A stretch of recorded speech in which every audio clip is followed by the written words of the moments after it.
Can y'all hear me? Okay. Okay, now I can hear. Okay. Well, thank you for letting me in. I greatly appreciate the hospitality. All right, we're about to go ahead and get into prayer. Before we get started, you all, I'll go ahead and open us up.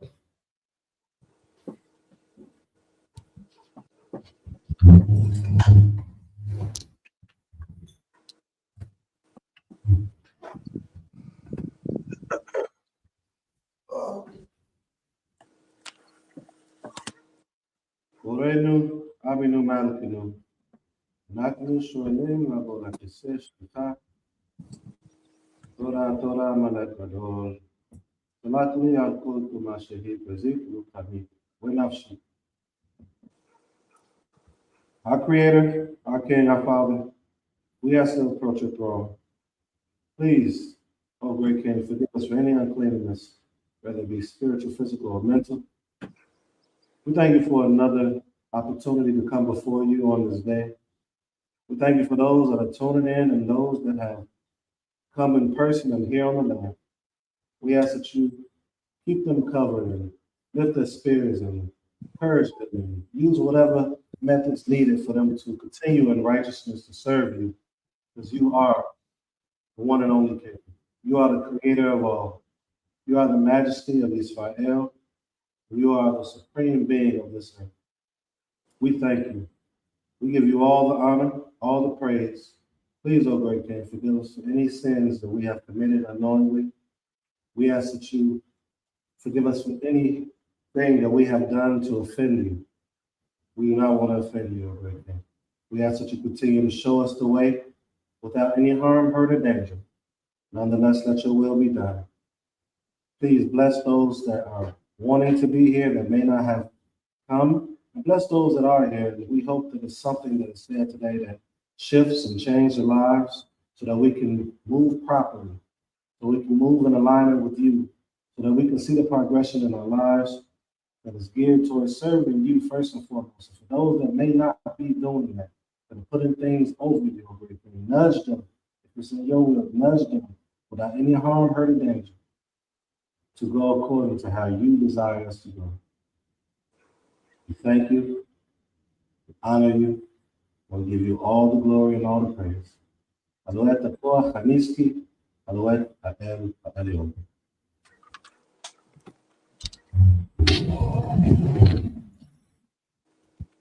All right. Those that are tuning in, if you have yet to do so, I'm doing it too right now. Please grab that link. Grab that link. Make sure that you share it. Make sure that you share it. I'm trying to get to it myself. And then make sure you like the video. Make sure you subscribe if you have yet to subscribe. All right, so this portion of class is we start off by going and bringing forth our scriptures. If we have any questions and concerns pertaining to the scripture, or if we just want to share our knowledge and understanding, this is a time. Please make sure you post your scripture and then an explanation as to what's your thoughts on it. All right, and we'll go ahead and let it be seen, let it be known, and we'll read it for you. Is there anyone that is on the panel or anyone in Knesset right now, or the Mishkan right now, that has their scripture? Please come forth and bring it.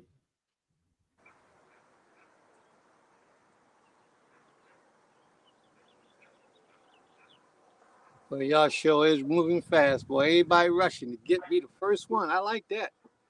That's a good essence. Everybody rushing to be number one, to say they scripture to the Most High. Yeah. All right. While we're waiting on it, please, you all that's in, that's just coming in, if you can, just make sure you like, share, and subscribe. This is part three to women. Tell us some things that you don't like about Israelite men or black men. This is part 3. So you want to make sure you share this to all your friends, all your family, all the women that may bring forth any pain or any distraught or anything pertaining to men. This is the platform to be on right now. We're going to hopefully bring forth some solutions for one another. So luckily, Prince.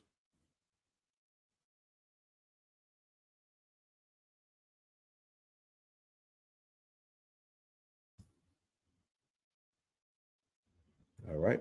Anyone?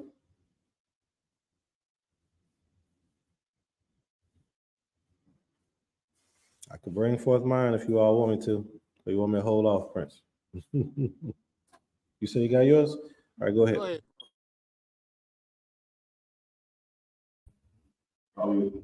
Shabbat Shalom Lekulam.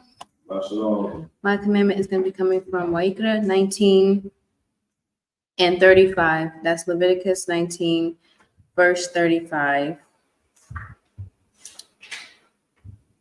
Ye shall do no unrighteousness in judgment. I think that's in media yard, in weight, or in measure. And I chose that commandment because, like last time, my commandment was that the Most High is just. And I think that if there's one simple or if there's one principle that we can get out of this commandment, is to be just and balanced in everything. And that means for this, I see be balanced all around the board. Don't be unjust, whether it comes down to payments, whether it comes down to if you owe somebody something, make sure that it weighs or the value of that thing is just as equal to something you might have broken or something that just might have happened, whatever the situation may be, replacing it with the thing that is measured to what was lost. And in everything be balanced and just.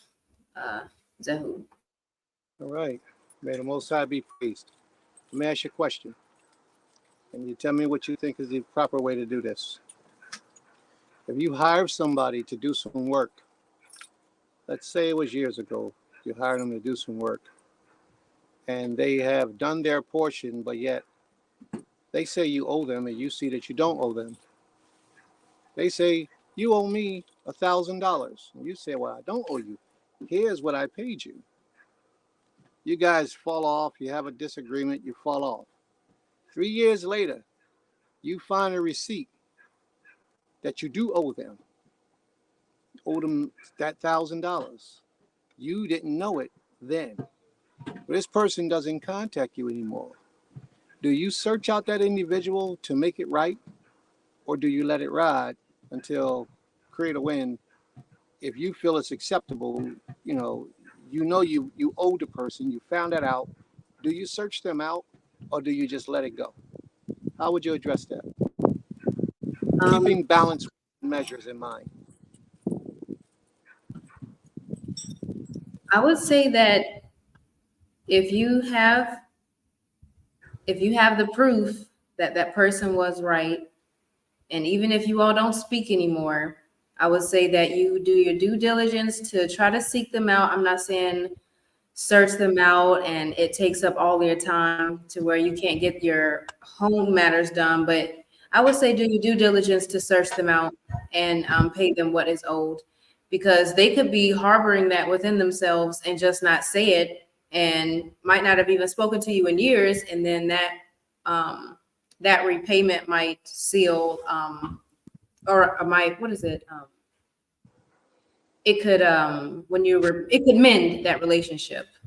So I would say seek them out. But if you can't find them, and if you've gone through the measures that you know to do to look for them, you couldn't find them, then I would say after that, it's out of your hands. Okay, so two things rise up. What would be the reason why you would seek them out? Other than mending, possibly mending, because we don't know for sure. But what would be the reason why you would search them out or seek them out to try to repay what you owed? Because I believe if you owe someone, especially us trying to be righteous, that is the just thing to do, especially if you have the proof of it. It's the right thing to do. I agree with you. I was really looking for that balanced weight and judgments, how it wouldn't rest in your soul. Some people, everybody's not like that. But some people feel incomplete when they don't complete what they are supposed to do in righteousness. Time is only a space and distance between completeness and void. And that void has a way of dragging along in your essence until you bring closure and completeness to it. That's the balance that I was looking for. But you did a great job. Thank you very much. May the Most High be praised. All right, those of us tuning in right now, please take this time to share the video. Please share the video so this can get heard today. It can help a lot of people's lives right now that's struggling to figure out what's going wrong, if anything is wrong. This is a platform for that, and this is definitely the topic. So you want to share it if you haven't. All right, if there's anyone that's tuning in, please go ahead and put your scripture. This is a time for us to go about scripture and make sure that you like it. Anyone on the panel, anyone in here in person, if you have your scripture, please bring it forth.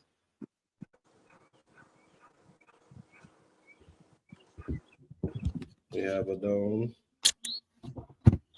Yeah. Shabbat Shalom. Shabbat shalom. My law that I was bringing out is from Deuteronomy or I don't know. Can barely understand them. It's from Deuteronomy chapter 13, verses 12 through 15. That Bobby. And it reads, if you hear it said about one of the cities that the Most High has given you to live in, that man has risen up among you and enticed and led the inhabitants of your own city astray, saying, let us go and worship God who is not known, then you must inquire, probe, and investigate it thoroughly. And if it is true and it has been proven that such an abomination is committed among you, you should surely kill the inhabitants of the city with the edge of the sword and be destroying all that is in it with its livestock. And to me, that just means to anyone that's worshiping or practicing God worship within the city that the Most High is giving you to dwell in, you pretty much remove that completely from the midst of you so that it doesn't lead everyone else astray or just take away from what's being brought or how the Most High designed that place to be. Oh, don't go anywhere. Don't go anywhere yet. Take it that you're done. Is that right? Okay. Okay, well, I'll ask you a question.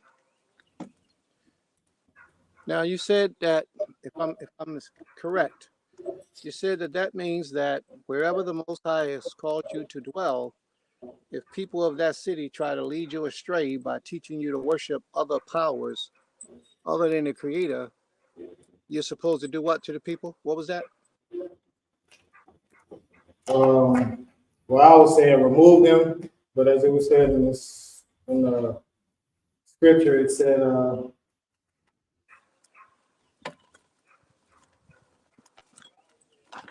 then you shall surely kill the inhabitants of that city with the edge of the sword, utterly destroying all that is in it with its livestock. So I guess remove them, or as it said in the scripture, kill the inhabitants of the city. So Destroy, also, basically put them to death, right? okay. Now, how do you think that applies? Now, this is a real, very important scripture there. The Creator calls us to be in the land of our captivity where we find ourselves today. So he actually placed us here, but he placed us here as a punishment. So if we accept that scripture according to the interpretation, when we're here in the place that the Most High has placed us, and other people come and bring into us other ideas about worshiping all these deities, how are we supposed to deal with those people based on the scripture you just gave? Well, it says to remove them or to kill or destroy, but I would, to the best of my knowledge, I would say to try to assist or help or to give the correct perspective, or that we're wholly following as far as the Most High, like giving the proper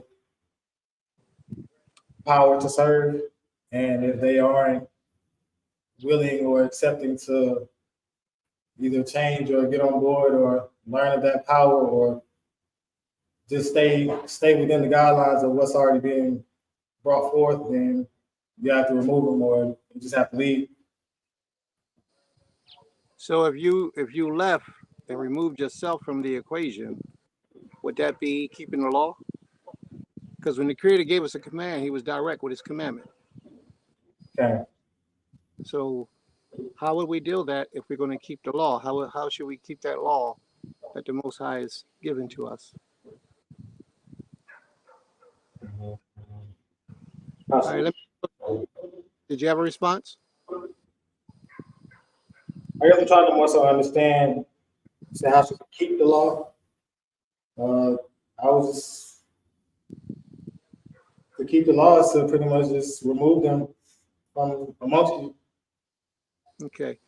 If we have the ability to remove them, then yes, we have to remove them from our land, from our community, from our dwellings, place that the Most High has given us the opportunity to live in. I like the fact where you said, you try to communicate with them, you try to share with them, and you try to teach them. You give it an opportunity for them to turn from where they were to where you are and where you understand the Most High to be. This kind of goes into the conversation earlier that Nasik brought up. Can two dwell together except they are in agreement? Okay? Agreement don't mean that you have to walk hand in hand with every situation. Agreement, as was brought out earlier, is a contract that these people have made an oath, a covenant, an agreement, some kind of binding themselves together to possibly dwell together with an understanding. The law that you read says that if these people come to you and try to turn you away from serving the Creator, then that's when you are to enact these judgments or corrections upon them.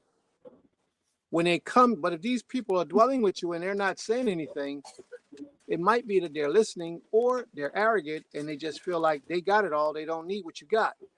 But if they come to you and they try to turn you away from the Almighty, then that's when the Father says you're supposed to do these things. If they keeping what they do to themselves, that's one thing. But if that what they do to themselves are involving you and trying to persuade your children, that's why we got to get our children out of public schools. Because that's what they do in public schools. They try to persuade our children, our Yeladim, to move in a certain manner. But if they're trying to come to you and cause you to move in a certain rhythm or a certain vibe, then that's when you're supposed to either remove them or destroy them, one or the other. But today we're in the land of captivity. We understand this. We're not in the land of Israel where we have complete control and dominance and authority in what we say go. So if we were to try to remove them by executing them, more times out of 10, we will find ourselves a victim of this society coming down on us harshly for what they will call murder. According to the Torah, it wouldn't be murder. But according to this land where we are today, it will be considered murder. Therefore, we have to find another way if we choose to preserve our lives while in this land of captivity. So that's why I rely more on your first option when you said, try to convince them, try to talk to them, have open dialogue. And then when the second portion of that command that Nasik brought out, can two walk together except they're in agreement, they make that covenant, we may have to deal with that for a period of time. Think about it. It's a lot of benefits to it. One of the benefits is, like the other people do, they don't all agree on the same thing, but yet they work together as a powerful force to bring about the ultimate goal. And right now, in this captivity that we're in, survival is the goal. And if we're not thinking all these petty differences, I ain't even talking about idolatry, just all of these petty differences that we have becomes a problem. It becomes an issue. It holds us back from combining our energy, combining our forces, and combining our stronghold to be one so that we can survive what's about to fall us right now. But according to this law that you brought out, if we were in the land of Israel, and I have to take it back to the land of Israel, if we were in the land of Israel, which that law was prescribed for, not just our dwellings here, but in the land of Israel, then things will be completely different. So if you go to the land of Israel today, you'll see what the Europeans are allowing all types of abominations to take place in our land. And that is partly because they're not the people. You know, they're not us. But if we were there and we were in control and dominating the sources and the energy and the vibe, then that law has to be implemented. And anybody who's not with it, they just not with it. And it's just that simple. But that was a great commandment. Total Rabbah, may the Most High be praised.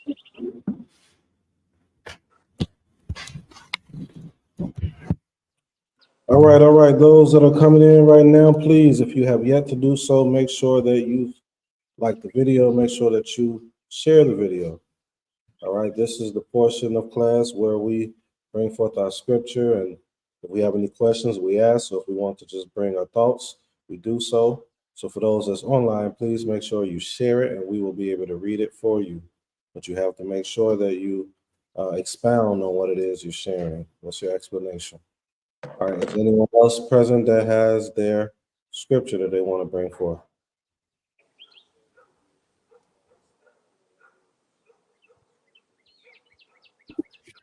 Shalom, Shabbat Shalom. I do have my scripture.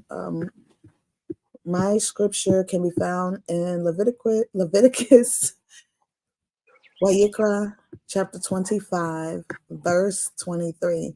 The land shall not be sold forever, for the land is mine. For ye are strangers and sojourneth with me. And in all the land of your possession ye shall grant a redemption for the land. If thy brother be waxen poor and have sold away some of his possession, and if any of his kin come to redeem it, then shall he redeem that which his brother sold. So when I actually was reading above, so I'm not going to read everything, but it basically is talking about the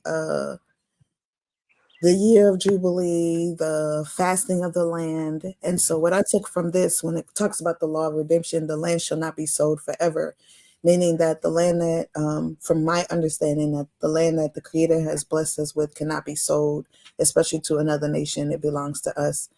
And he said, for ye are strangers and sojourn with me. So, and so what I look at that, and I could be wrong, I'm sure Abba, you'll address it for me.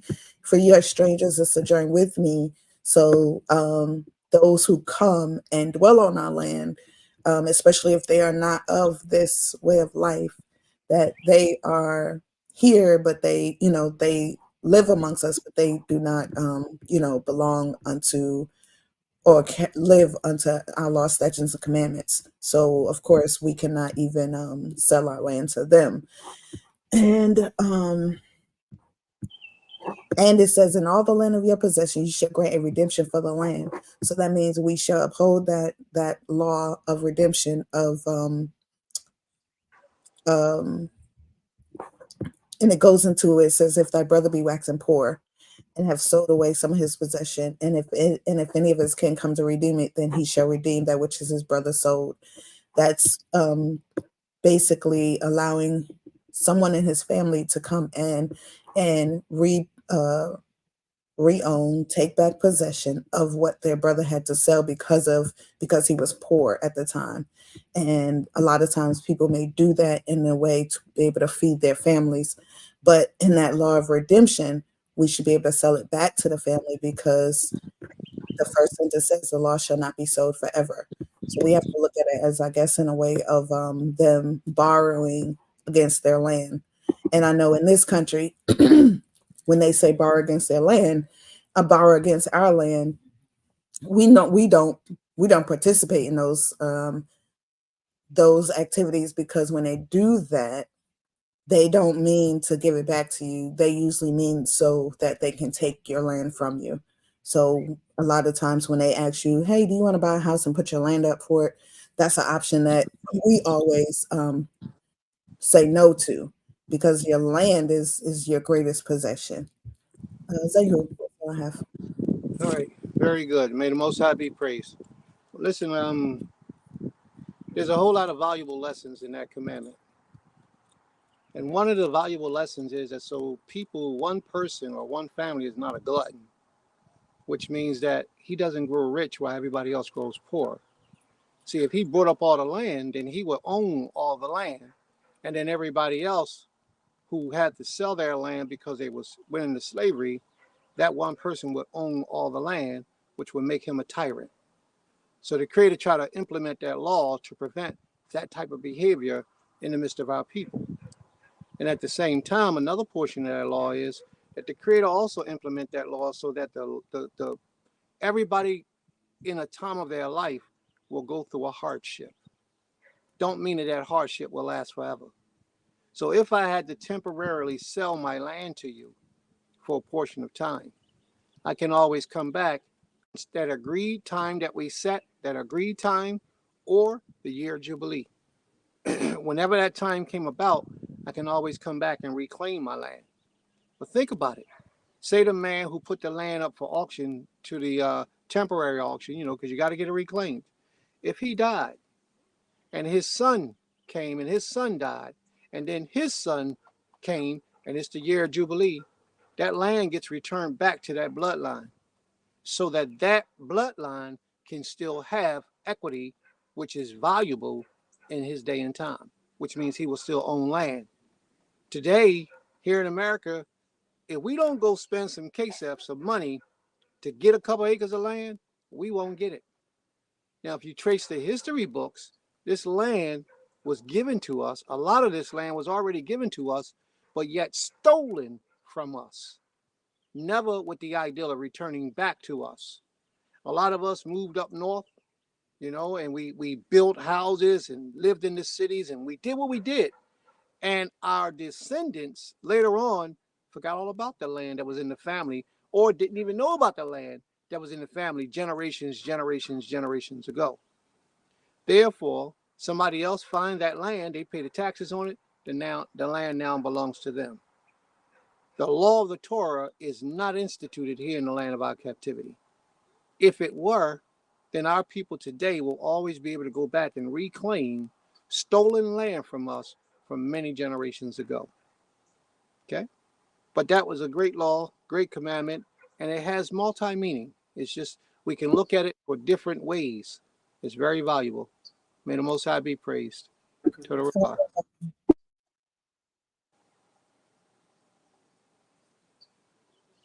All right. Those that are coming in right now, if you have yet to do so, please like the video. If you have your scripture available, this is the segment to where we go over scriptures that we might have a question about and we might want to answer too. Or if we want to just share it and bring forth our understanding, please share it and we will let everyone else see it and read it for you along with your commentary.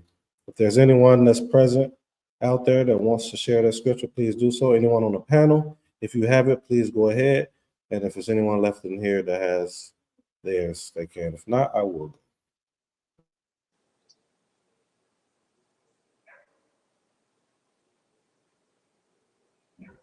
All right, I'll go ahead and I'll do mine until someone else, if they have it. So mine's is it is in Wayikra 26, Leviticus chapter 26. I will read from 14 to 18, and this is just concerning the obedience of the commandments given by the Most High. It says, but if you will not listen to me and will do all these commandments, and will not do all these commandments, if you spurn my statutes, and if your soul abhors my rules or hates my rules, so that you will not do all my commandments, but speak my covenant, but break my covenant, then I will do this to you. I will visit you with panic, with wasting disease, and and fever that consume the eyes and make the heart ache. And you shall sow your seed in vain, for your enemies shall eat it.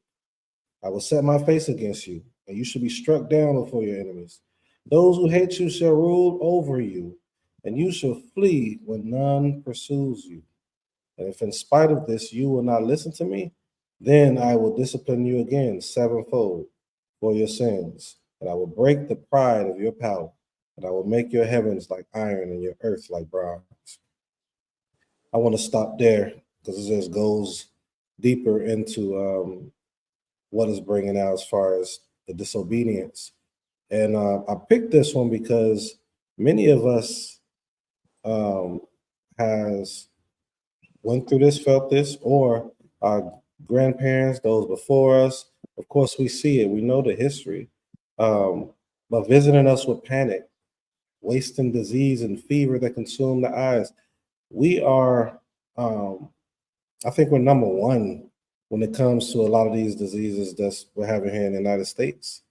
Due to our diet, just that alone, Leviticus 11, I believe it's Leviticus 11, breaking that, those rules, we hate it, some of us hate it and hate it ignorantly, I know in the New Testament it talks about, they use like it's not what goes in your mouth that defiles you, but, in context, whatever it may be, but here's a part of the problem. It's causing people to hate the very thing that gives us life.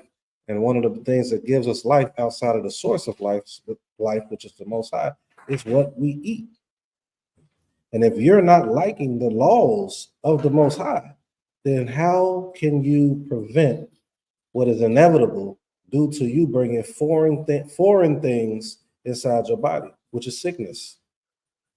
So your soul is hating the rules, just picking that one rule by itself, hating the rules, and that one rule is causing your life force, your organs and stuff, and things like that just to perish, And then you go into the other things, as far as even how you should raise up your child and things of that nature. What about that heartache in verse 16?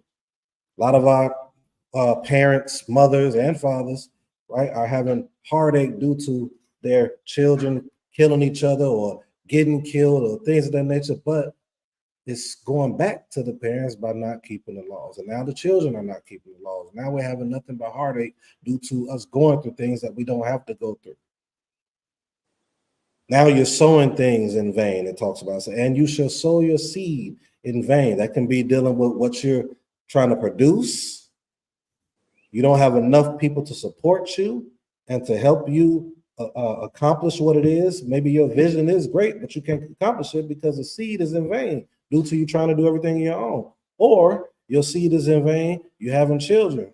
We know we're supposed to multiply, but your seed is in vain due to you have no support system to help your children, right? We have the school we spoke on that is going to be on the same path, right? How can two walk together unless they meet, right? So you're sending your children other places and they're meeting individuals and taking on their ideologies and thought process. So your seed is now becoming in vain in a sense, because even the things that you try to implant in your children is failing because those outside of you is more influential than you because they see them more. So I just wanted to bring this one out, and it's all due to disobedience. We're going to go backwards with this one. May the Most High be praised. Toda Rabbah.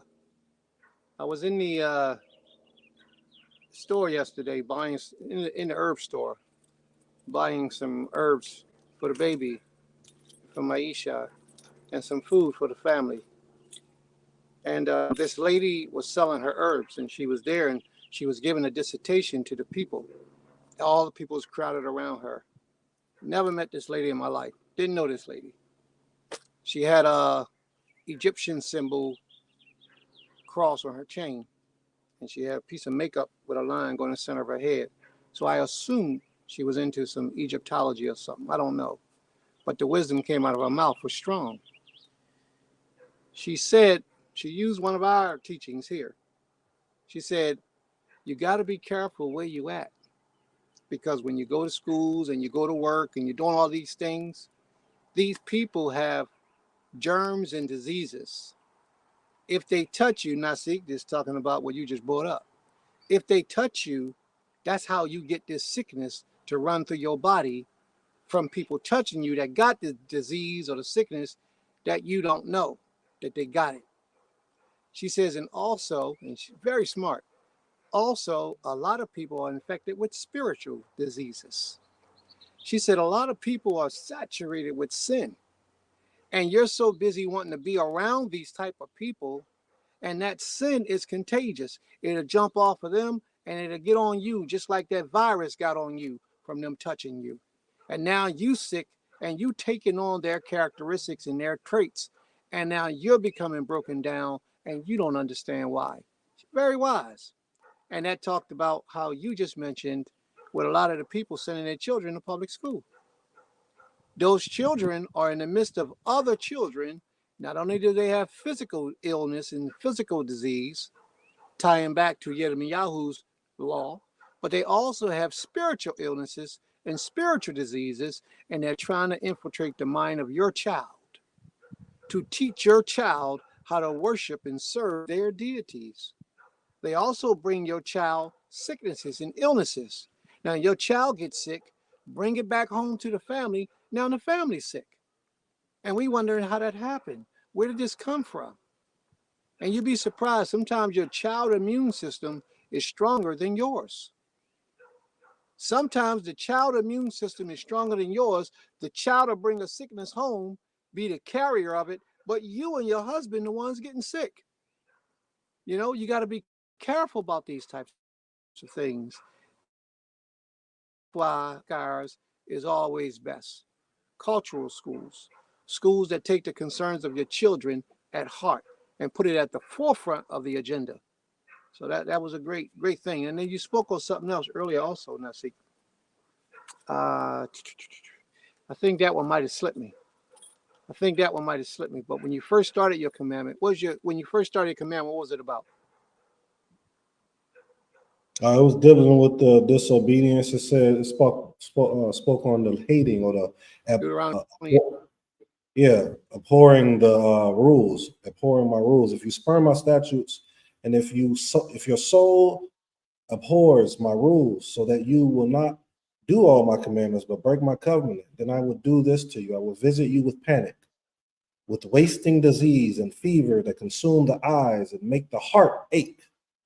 And you shall sow your seed in vain, for your enemies shall eat it. Yeah. I don't remember exactly what it was that I wanted to talk about on that one. I totally forgot. Maybe it was meant for me to bring out the last one and not the first one, but I wanted to bring both of them out because that was a very good commandment. And then you jumped into two different places. You brought up two understandings from that one commandment, and it was great. It was great. So may the Most High be praised. Glory to the Most High. All right, you all, those are just coming in. Please make sure you like and subscribe and share. This will be a powerful segment. This is part 3. Women, tell us some things that you don't like about Israelite men / black men, part 3. Right now, we're just going over and bringing forth our scriptures, something we may have went over in the week, today, in the month, that we just might have a question about, or we want to expound and express to everyone. So please post it. We'll read it. We have our Don Azante up here. I'm going to read these really quickly. It's only two or three. And then we're going to let him go ahead and take the floor. We have Zakane, Sakari, Deuteronomy, Devarim, 6:24. And the Most High commanded us to do all these statutes, to fear the Most High, our El, for our good always, that he may preserve us in olive as it is at this day. So likely. She said, this is very in-depth, and so far, listening in what has been stated before, make it understandable. All right. If you have an explanation, please let us know. We'll read it. We have Ann Cattell. She says, Shabbat Shalom, Leviticus 19:19. My explanation, man is required to maintain the unique integrity of the things that the Most High created and made. We should not seek to manipulate, modify the works of creation that the Most High created and made. We should not seek to manipulate, modify the works of creation that the Creator has already declared perfect. Our job is to nurture and maintain the Most High's created works. I'm gonna read her scripture while she is finishing up. Leviticus 19:19, just so we can get some understanding of what she's speaking of completely. 19. And it says, you should keep my statutes. You shall not let your cattle breed with a different kind. You shall not sow your field with two kinds of seed, nor shall you wear a garment of cloth made of two kinds of material.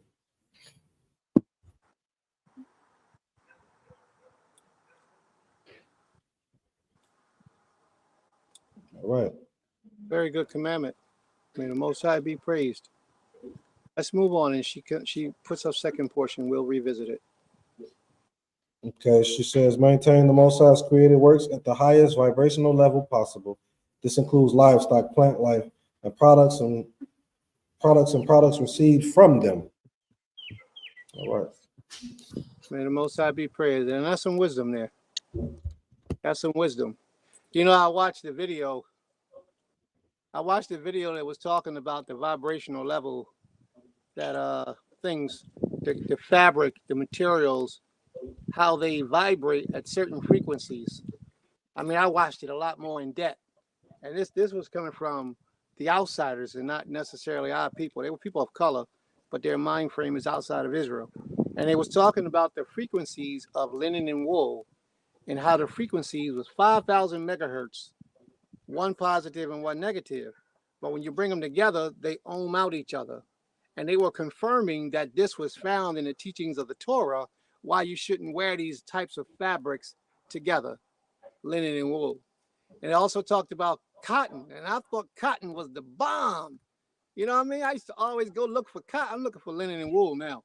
I ain't even messing with the cotton too much. I mean, that's what I got. I got to wear it till it's gone. But when I go shopping, I'm looking for linen. I'm looking for some wool in the winter, some linen in the summer. That's what I'm going to try to change my wardrobe. Willing, I'll have it done by next year. This year, I still got to wear out these old clothes. But when you wear cotton, which I did not know. Did you say something, I see? I just said, I'm with you, Prince. Trust me. Yeah. So now when you wear cotton only have 500 megahertz. And I didn't know that. So when you wearing a cotton, it's not as powerful as when you're wearing the wool and the linen. That's some deep stuff. And you know, we need all the help we can get. We need all the help we can get. People who study vibration, people who study sacred geometry, people who study these types of sciences understand where we're coming from. When I say we need all the help we can get. The body has an aura, and that aura around the body needs all the mental, spiritual, physical support it can get. And a lot of times the clothes you wear strengthens your aura, which ultimately strengthens the health of your body, and it stimulates your activity hormones that allows you to think and grow and mature in your mind. A lot of these things are needed and necessary. That's why I believe it was 1936, I think it was, they came out with the rubber sole on the bottom of the shoes to dumb us down because we was too unified. So let's go on. Let's go. Let's keep moving. May the Most High be praised. Okay. My scripture, that is true though. I just seen that actually recently. But my scripture for today is going to be, it might seem like a little small scripture, but it's Leviticus chapter 7. It's Leviticus chapter 7, verse 23. And it says, speaking to the children of Israel, saying, ye shall eat no manner of fat of ox or of sheep or of goat, and the fat of the beast that dies of itself, and the fat of that which is torn with beast may be, it says, the fat which is torn with beast may be used in other use, but ye shall in no wise eat of it. For whosoever eats the fat of the beast, of which men offer an offering made by fire unto Yahweh, even the soul that eats it shall be cut off from his people. And so I brought that out, obviously, you know, it really just stuck out to me because it was just like not even too deep, but it's just like the things that the Creator has commanded us to do is it's just like we literally we love the opposite. And it just I was reading through Leviticus, and when I seen it, it just made me think, because like literally the other day when I was at work, you know, I work at Waffle House, you know, I work at Waffle House overnight, and then we have like steaks and T-bones and stuff like that at work. And it's just like people really love the fat, you know what I mean? Like for real. Like, nah, for real. Like even when I was growing up, you know what I'm saying? Like everybody would always eat like, you know, fat bag, you know what I'm saying? Like some people specifically wanted the fat off the meat. And it's just interesting to me because it's like the more commandments I learn, the more I see how we are literally in the opposite direction. You know what I mean? And I think that's what's really unique to me. And of course, we can go, you know, with that fat being spiritual as well, because it's nothing but grease. It does nothing but fill us up. It does nothing but, you know, it does nothing but, you know, like you were saying, it brings diseases into our bodies. And I also think it's very unique because when you keep going, he also says not to eat the blood of any animal, period. You know what I mean? So it's like the Creator, he wants us to, like he was just saying with our bodies, like we need all the help we can get. So it's like you can't eat that fat. You don't need that blood. You know, that fat, you need to be, Creator wants to be even as lean as possible. If you're gonna eat some meat, you gotta be as lean as you're gonna be. You know what I mean? And so I just thought that was unique, but at the same time, the more commandments I learn, the more I realize like how, like most I'll say go this way, and we like all the way, you know, left field unknowingly. But it's like we love the things that the Creator is not pleased with. That just made me realize. So People get meat at when they get meat at like Applebee's or whatever. yeah, What they want it rare. They want it. Oh, they don't want it They well want it done. medium. They want it medium. medium and rare with blood and stuff coming out of it. Yeah, people order it like that too. You know, So-called black people too. Though. Yeah. So it's like I just think that that's unique, man. That how like you know everything the Most High say don't do, we doing it 1,000 times. Yeah. You know. So Zehu.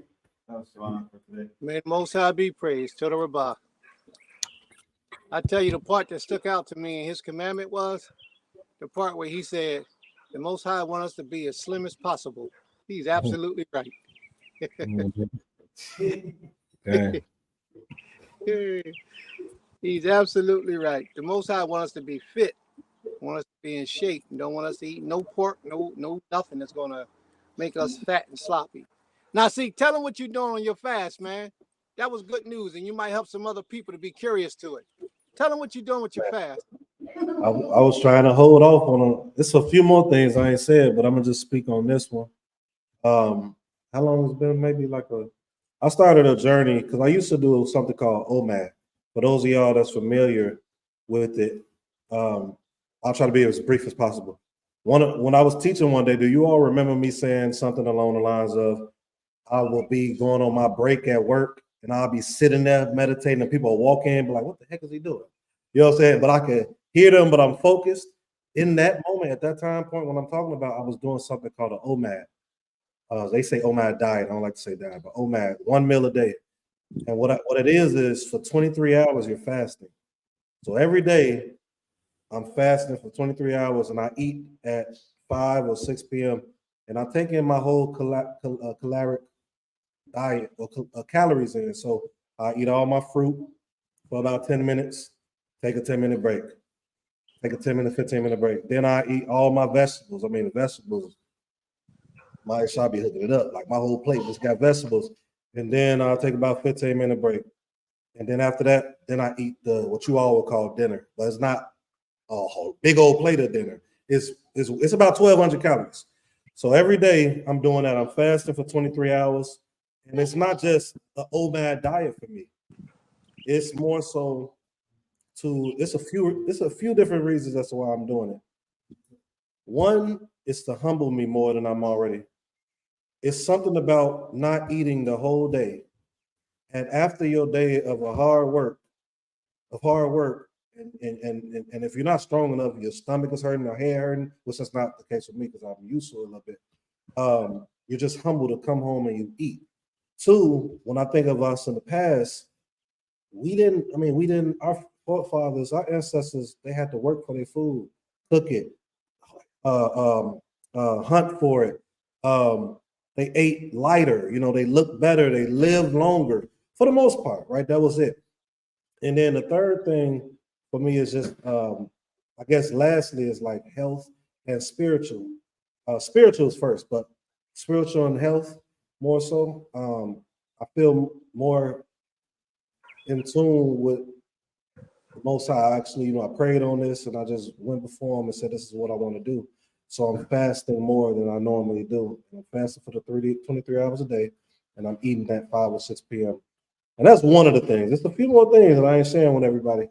In the future, maybe y'all get it, but this is kind of like my journey. And my Isha kind of wanted to join me. She's not doing it like me, but she is doing it at the same time. So I appreciate her for joining the journey. But this is a life journey. I'm not changing it. You're not going to see me going back to the eating and throughout the day. This is what I'm going to do till Most High calls my number or whatever. And you see, most people don't understand how important that is. Discipline is one of the things that's needed and necessary to get you to that level. You can't conquer those types of things without discipline. And you have to be a disciplined man or a disciplined woman to do what you set in your mind to do. That's why those people who are, really, really successful, that didn't happen by accident. That happened because of their discipline. And what he's talking about right now, that's why I thought it was important that he brought it out to the family. Because a lot of people, I would say the majority of our people, are not disciplined. Therefore, things that could come to them don't come to them because they're not disciplined enough to earn it. And a lot of people don't understand that right now, but put it simply, great things don't usually come to undisciplined people. When you get disciplined in your spirituality, disciplined in your actions, disciplined in your thoughts and the things you do, where you're determined to do what you set out to do, no matter what, it brings about greatness within you. And all it does is grow and prosper. So a lot of people, you're wondering why you broke. A lot of times you broke because you ain't disciplined. You ain't disciplined in learning how to make money, how to build money, to make money work for you. Notice I didn't say how to save money, how to make money work for you. We're not disciplined in those areas. Therefore, we're broke.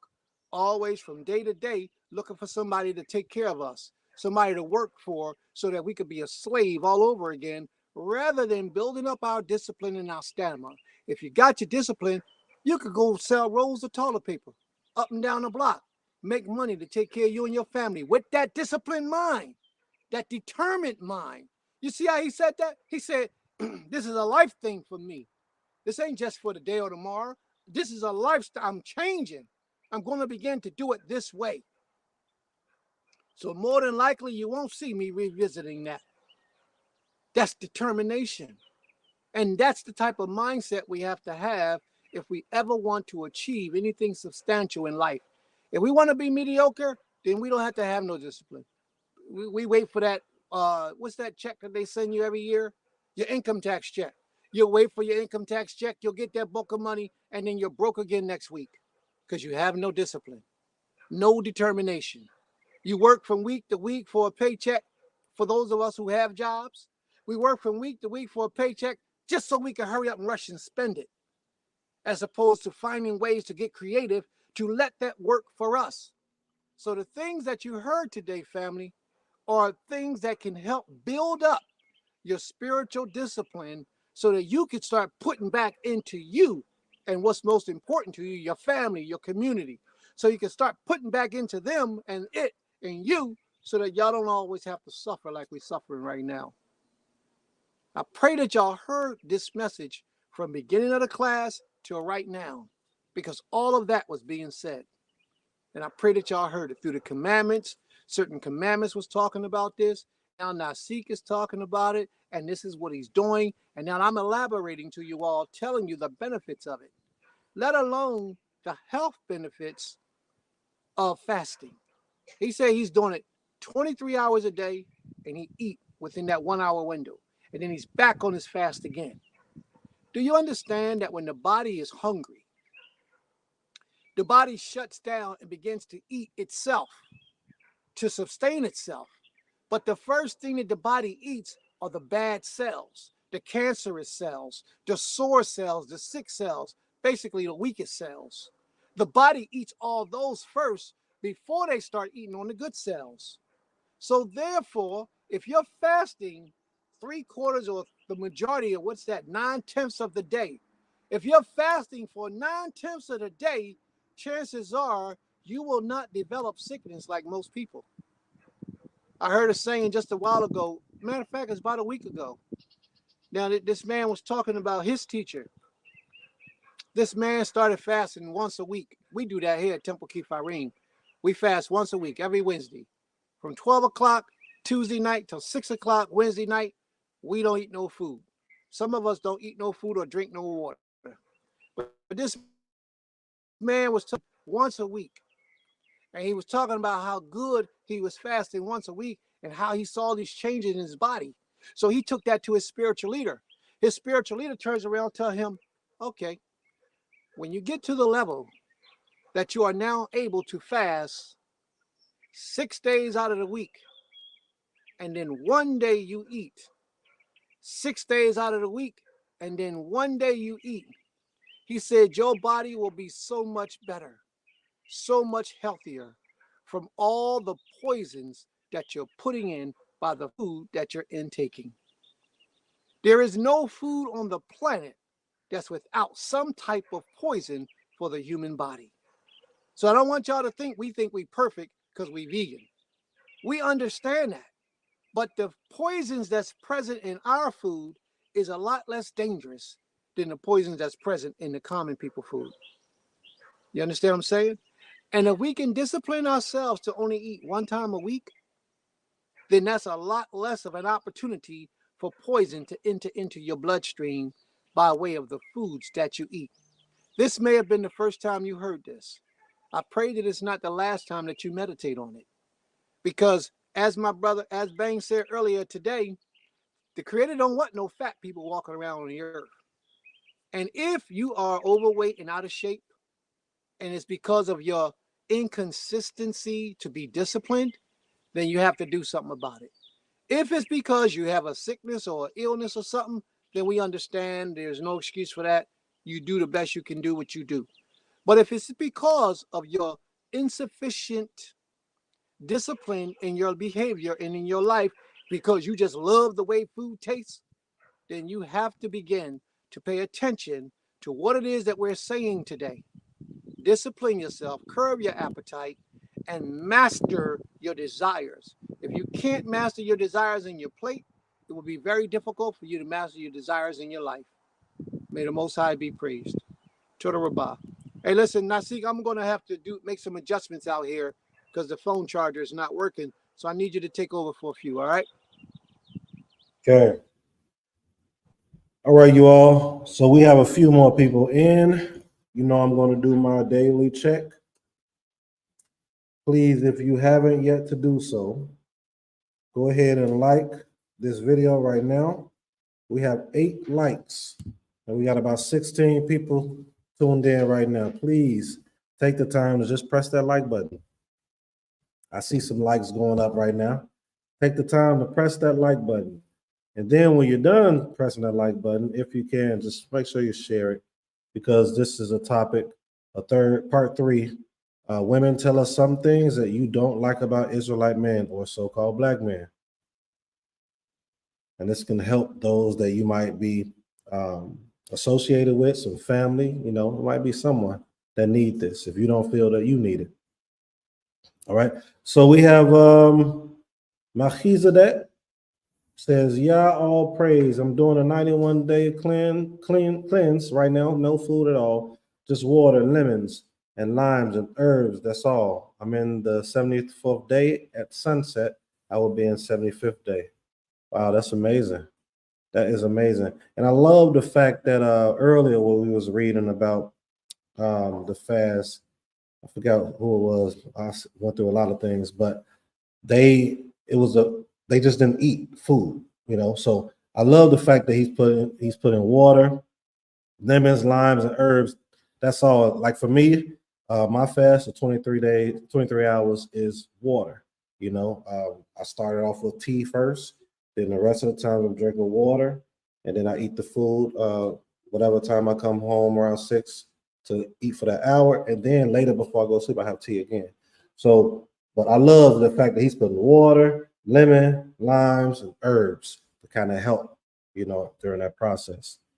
All praises and all power goes to your efforts, and may the Most High allow you to be successful. My keys are that. All right. Is there anyone else that has a scripture that they want to present? I've noticed that, some of our viewers, we've been falling off a little bit with the scripture. So if you have your scripture, go ahead and post it so we can read it and read your explanation as well. All right, I'm passing it back. Prince, I don't know if there's anyone else that has any scripture. They're not saying anything, so I'll pass the mic to you. All right. May the Most High be praised. Now, I had to adjust my thing to put it on a charger. If it dies, then I'm going to have to go somewhere else and make some more adjustments. But if it dies, I have an extension cord. Can the extension cord work? I don't think I need an extension cord. I got it plugged right in. Oh, it's going up. It's going up now. Okay, it's cool. This adjustment helped. It went from 1% to 2%, so that means it's charging. May the Most High be praised. Torah Rabah. All right, so let's move on. Let's get this thing done. What?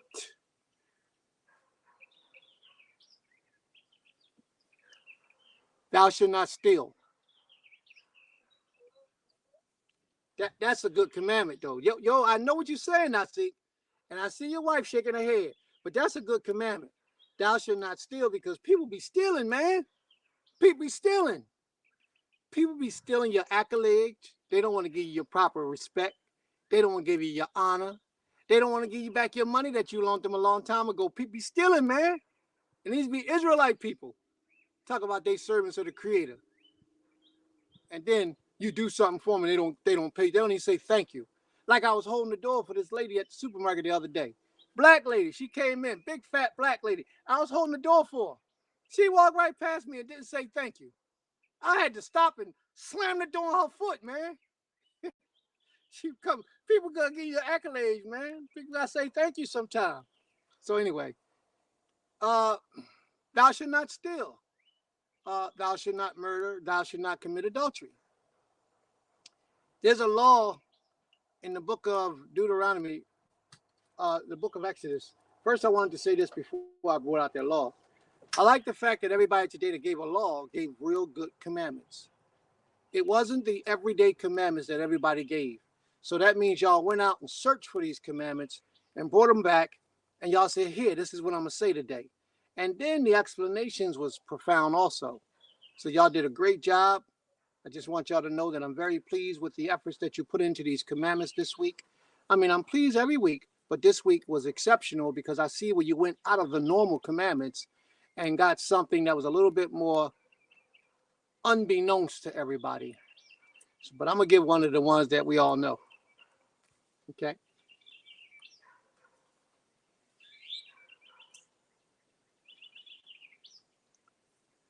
When an Israelite, when a Hebrew man waxes poor and he sells himself to be a servant, or you buy a Hebrew slave, a Hebrew man is a slave. He does not go out as normal slaves do. You can't make him feel oppressed. You have to be good to him, and you have to share with him. Are y'all familiar with this law? We all familiar with that law? So what that is saying in essence is that your own people who call on the Almighty as you do, you have to build a special rapport and a special bond with outside of your ordinary people. Now, I want to go a little bit deeper with that. A lot of us, we have more trust, more faith, more respect for people that are not Hebrew than we do for our own people. A lot of us, we despise our own people, let alone just talking about people of color, because that stands true even when you speak about people of color. I got a buddy of mine, his name is Gabriel. I don't think any of you know him. And we've been friends since we were little. So Gabrielle is completely anti-black. Black people are the worst people to him. And when you hear him, you sit back and he says, what he says makes sense.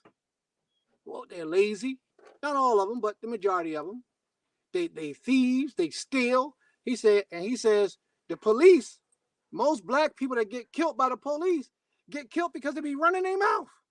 I mean, I don't agree with everything he says. I'm just telling you what he says. But he's completely anti-black.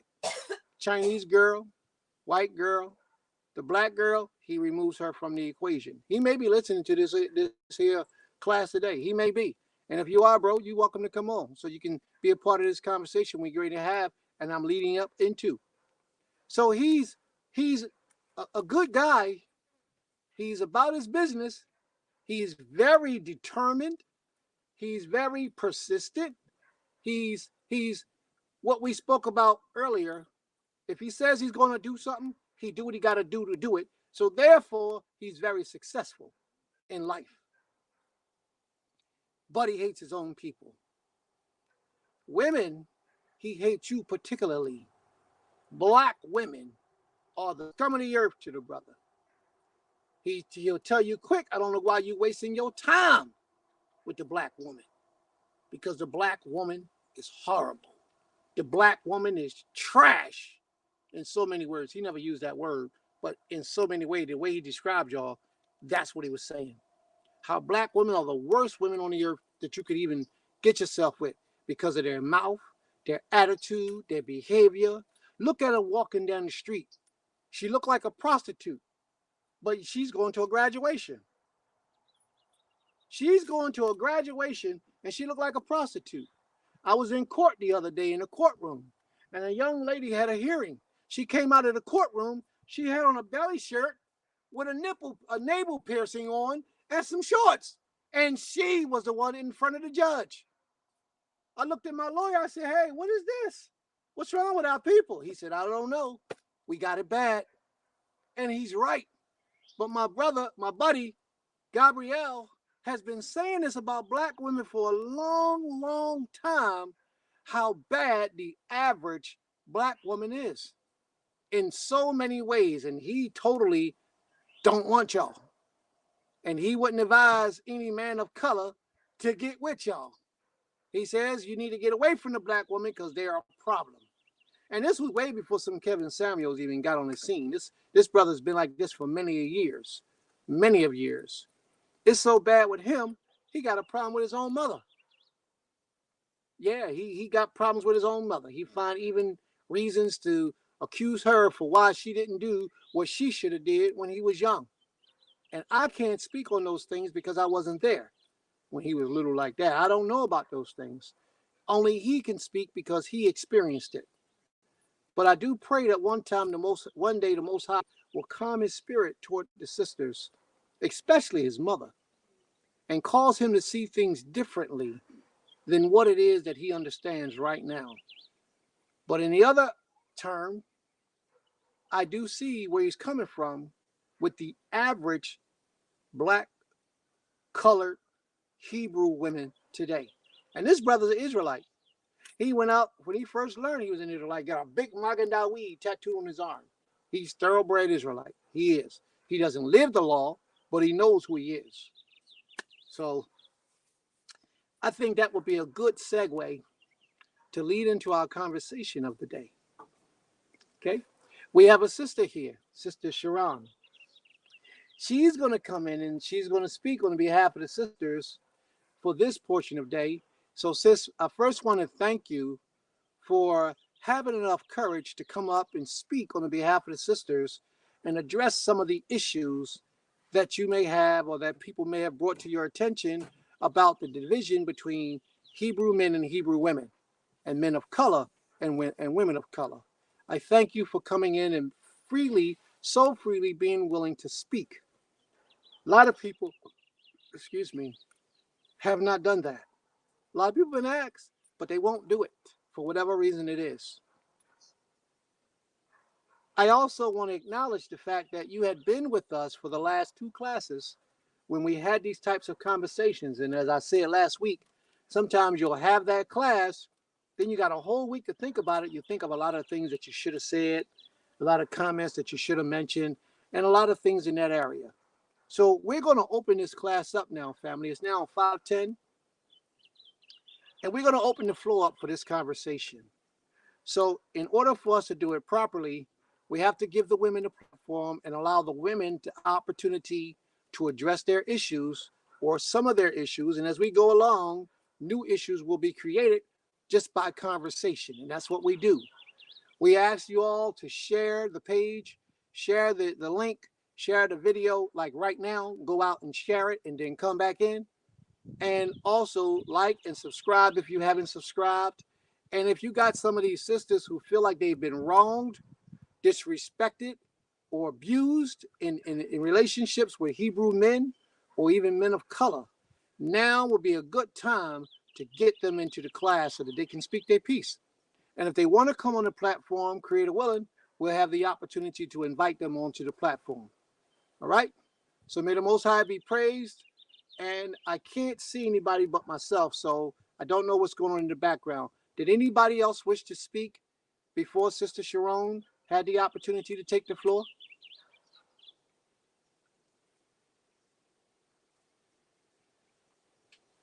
Ima, did you want to say anything?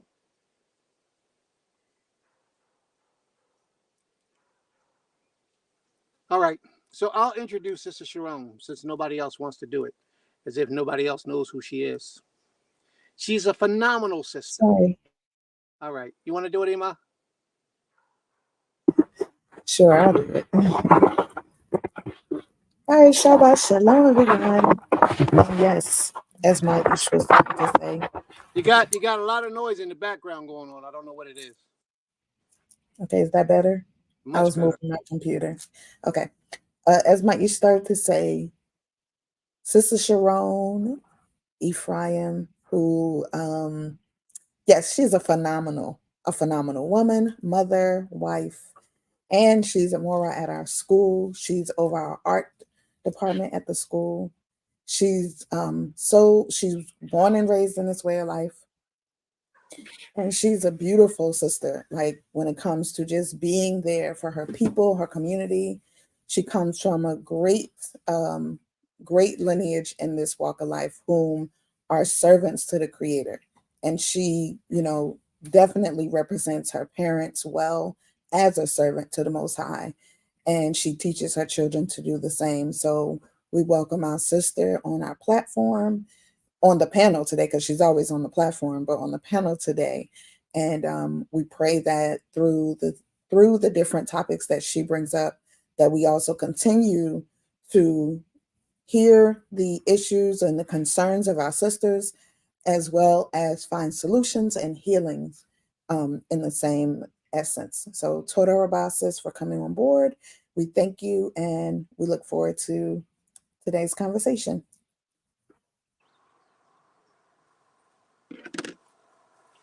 Hey, sis, before you start speaking, now see how the lights look. Got a light slip? Yeah, they up to par. Huh? The likes. Oh. Okay, sorry, threw me off a little bit. We got 12 likes right now. We got 20 people watching. Those other 8, if you are one of the 8 that has not pressed that like button, please press the like button or the dislike button, but press something. We prefer the like button. And then make sure you share it, because I'm sure that this is going to be very beneficial. Thank you. I see some people pressing it right now. We got 21, so we need about 7, but we need about 8 more people to press that like button. All right. Floor is back in your corner. All right, Sister Sharon. You ready to speak, sis? You ready to present us with some of those questions and those comments, situations, a reality of life? Okay, Shabbat Shalom, family. Shabbat Shalom.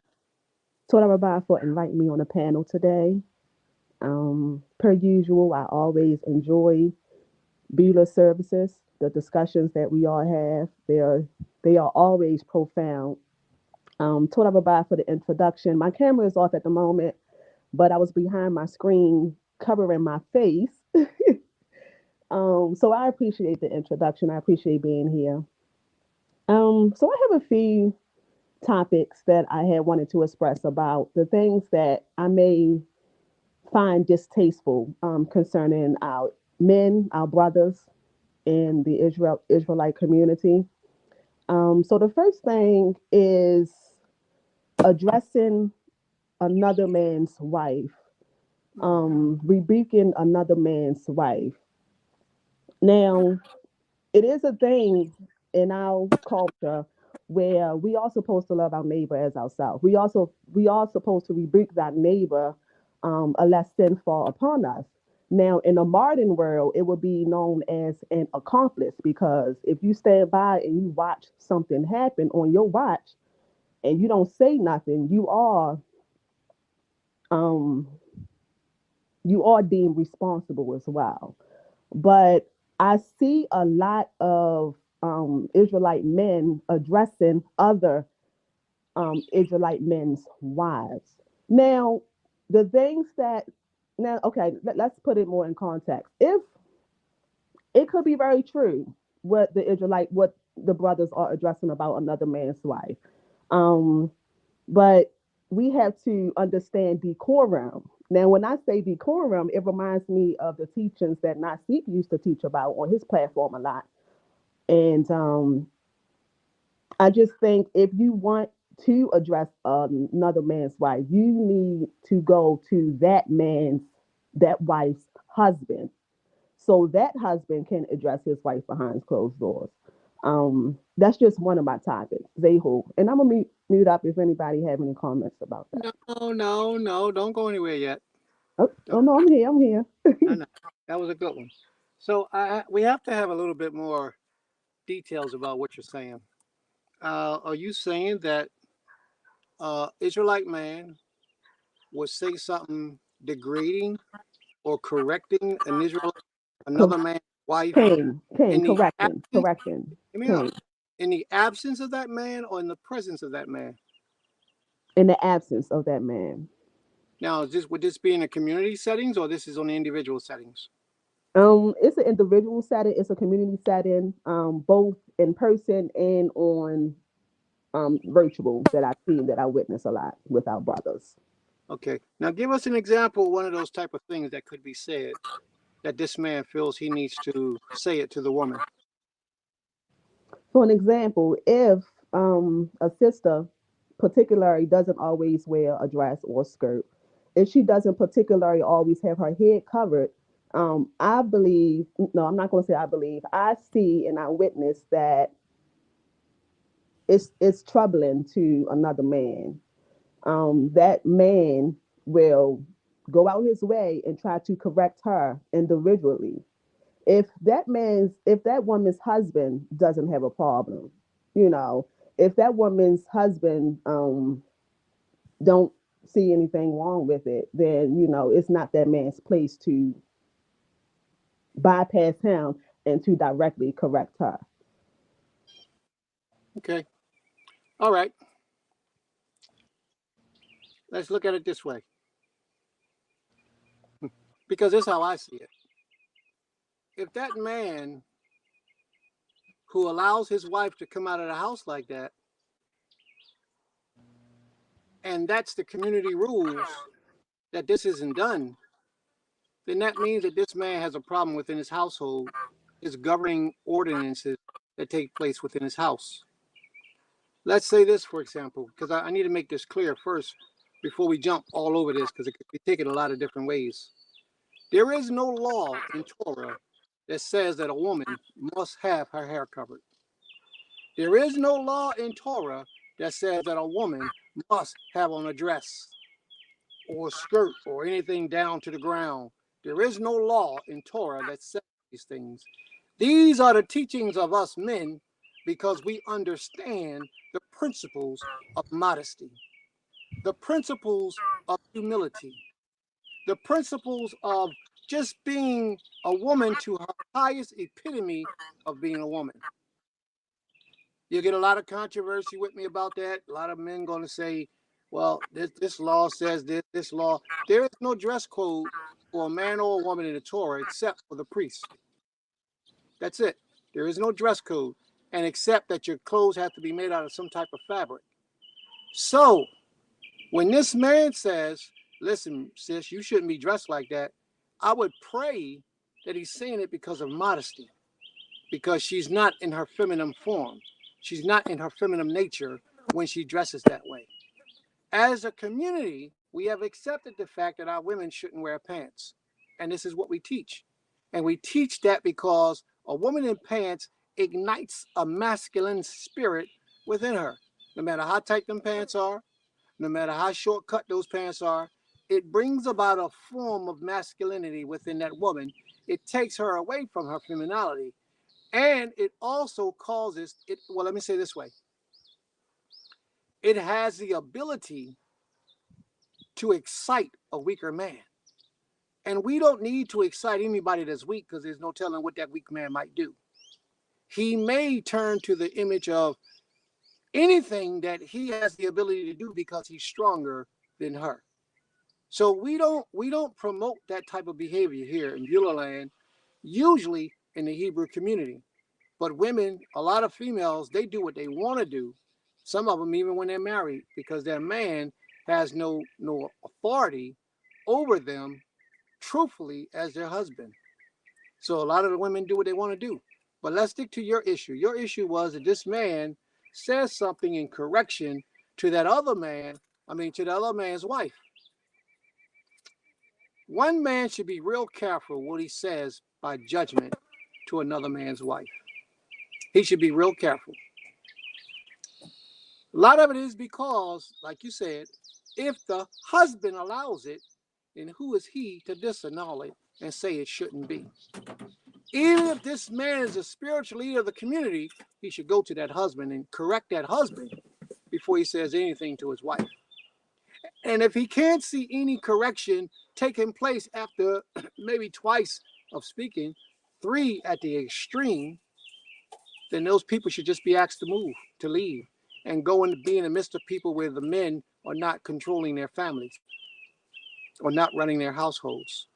But I happen to agree with you, sis, that one man should not be disciplining another man's wife, except if the man and the wife are there together and they're there for that reason of counsel.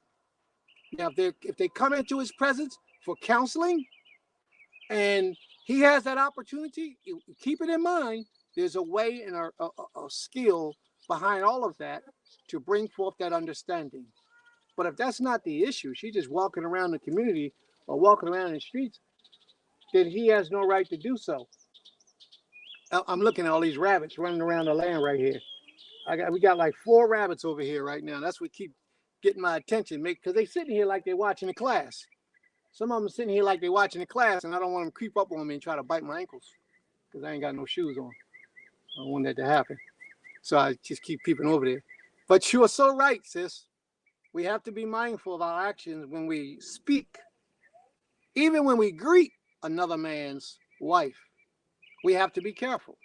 No matter what you say to her, you have to be careful. What happens is a lot of times we get so familiar with the individuals that oftentimes we think we could just say anything just because that relationship between the two households is so bond, it's so tight. But that's because we've lost control. A man should never lose focus and never lose control of his mouth and his body. He should always do exactly what he knows he is supposed to do. But what happens is, because of familiarity, we get so conveniently seeing each other all the time, and we'll sometimes take it upon ourselves to say things to another man's property, although we shouldn't. We shouldn't touch it. We should talk to that individual. So that's what I would suggest, sis. You're absolutely right. I ask that if it's been done to you, may the Creator forgive whoever it was that trespassed against your husband by speaking to you. Or if there's somebody that you know, may the Most High have mercy on them as well, and teach that other individual the proper method of approaching unto a married woman. So I pray that that suffices. Nasik. Okay. Excellent presentation, especially on the community front. I want to add that I believe too, she's talking about as far as just social media, as far as people that are on the street corners. This goes into even earlier when I was speaking of like context and culture. And one of the things I read, I believe it was Exodus. We went to Exodus and then we went to Nehemiah. And in one instance, we see that things was being directed to the leaders of the clans or the tribes or the homes, pass that information to them and then to the people. That setting is more so community, more so in that time of Moshe, they was all around each other. Nehemiah, we saw that he was talking addressing the men and the women. At that point, he was, getting rid of or getting out of like a captivity type thing. So you have to reestablish things. But if we go into today, most of the men that do this, they do it with culture not included. They do it when they don't even have elders or anyone to hold them accountable. They do it based off of the knowledge that they are reading or they believe in the scripture when it says, when it talks about a woman should not wear that which a man wears and things like that. But for me to sum it up, I don't know if you're asking what should be done or what's our thoughts on it. If I can answer both of those, what should be done? It's nothing that could be done.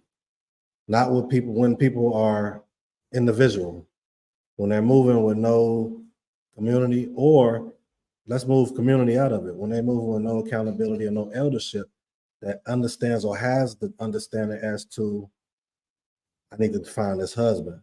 I need to talk to the husband. I do agree with Prince too when he said it depends on the severity of what the topic may be. It could be something that is detrimental, life and death. And they may have to say something to him, but I know that's not what you was getting at, I'm assuming. But it's one of those things that is going to keep happening because most people that are getting that done to them are getting it done by those that are fairly new in this walk. And as soon as they read something, then they just feel they need to address any and every one, no matter what. And then they come under teachings that is telling them to share the information with brute force. And they may not have the wisdom to understand that it's a time and a place with doing it and there's ways to doing it. So when it comes to Facebook, I would just remove myself from those type of men that are doing it in brute force, because sometimes men are not doing it that way though, and the women just don't want to hear it. That's another aspect of it. I've seen it. So yeah, that's kind of my take, unless you have something else you want to kind of add to it or bring out with it. But that's one of those conversations or that's one of those situations where it's like it's going to continue no matter what. The only way that's going to change is in a community setting where these men in the community understand, hey, I'm coming to you. If it's an issue with I'm saying with your home or your family, I want to address you because I don't want to address you in front of your wife right now, unless it's a need and it's truly affecting the community, and we got to sit amongst the leadership with you and your wife. Now, Nasik brought out a different aspect on this, and that was social media. I hadn't taken into account social media, and you're right. Social media brings about a different beast. Social media, people don't take the time to see if you're married. They just do what they do. They just say what they say. And on social media, it's so public and so open and so known. People don't concern themselves with whether you're married or not. But what do people do concern themselves is, because I know this is what happens. They see you got a Hebrew name, but you up there with butt pictures with your butt hanging out, and your husband might not be on social media, but who knows? But most men don't think, is she married? The first thing we think about is how disrespectful she is to our culture, to our creator, and to our people. That's the first thing that happens. And he would say something to her inbox or in the inbox. I would pray that it would be on the inbox and not out in the public. But if it's in the inbox, he has all right to say something to her. The first thing he could say to her is, that your husband? Are you married? Or anything of that nature. But he needs to let her know why he's asking that question. And it's because I see that picture that you put up with your booty hanging out. And if you married, I would like to speak with your husband, you know? But like you said, and like he said, he was right. Their attitude at that time, I got you, Nasik. Their attitude at that time is very dispelling on in social media, where they come back, they get smart, they get nasty, they get very outside of their feminine nature. And that's not a good thing. And at that point, if he hadn't already asked her if she married, he should ask her at that point.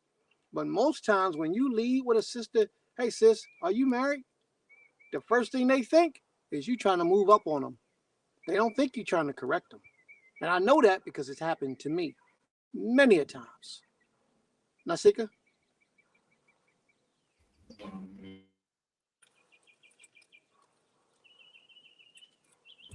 Shalom. So I can only speak from my perspective, like I said, because when I was coming up in this walk, I transitioned from Christianity to this walk. And in my earlier years, so in Christianity, I wore pants, but I was not allowed to wear pants in church settings, church outings. Me and my sister, for the most part, were the only ones that had skirts on, because other girls were allowed to wear pants in church, but me and my sister were never allowed to wear it in church. Even when I got into this walk, we were allowed to wear pants, but we were not allowed to wear pants for like Shabbat, or if we had a set apart day. We weren't allowed to do it unless we were working, or if it was outside of our dedicated place of worship. And I remember being on social media, and often I was never asked, and this, of course, before I was married, I was never really asked. I was asked by more men in the world if I was married than Hebrew men. They would just come on a post because me and my sister had all of our journey from Christianity to our walk on our page. So when we'd be in our pants, we'd often have Hebrew men coming on there trying to rebuke us. They overlooked our father, and they never even asked if we were married. But there was a time, if anybody remembers, on social media, particularly Instagram, when you scroll to the left side of the screen, you could see what people were liking and engaging in. That, I don't know, took that setting away off of Instagram, and I understand why. But the same people that were trying to correct me and my sister would also be the same men liking pictures of half-naked women on social media. So I just felt like it. I felt like it was more so a ploy to just try to talk to us than to actually from the heart rebuke us. Now, there were actually people like sisters who really meant it, but some people came off, there was no shalom. How are you? Hey, how do y'all operate? It was automatic. Y'all don't need to be wearing pants. And it was like, you didn't speak to the head of our household and ask why we wear pants. And engaging in a conversation is the more intellectual thing to do if you really want your point to be understood. So there were people that were sincere, but I really felt it was hypocritical, or it was hypocrisy to tell us to, and we weren't dressed, of course, have none of that. We had full clothes on, we just had pants on, but those same brothers would be like in Instagram models who were, of course, not appropriate whatsoever. And my take on that was just, I didn't really understand it, nor did I appreciate it very much. And me and my sister, we were never disrespectful. Yeah. Very good. God be praised. And I can see that. I can see that understanding from social media, because I know a lot of the guys on social media is not what they're supposed to be and not what they pretend to be. Thank the Creator we don't have those kind of guys here. I would pray that we didn't have those kind of guys in Israel at all, but we know they're around. All right, Sister Sharon, would there be another question or comment? Or Ima, did you want to mention something before we moved on?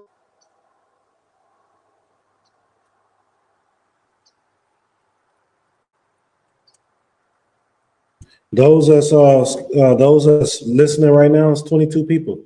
Please give us your comments on what's been said with Gaber Sharon, my Isha, Nasika Mona, what Prince has said, what myself has said, or just your thoughts in general on this topic that the Bear Sharon brought out.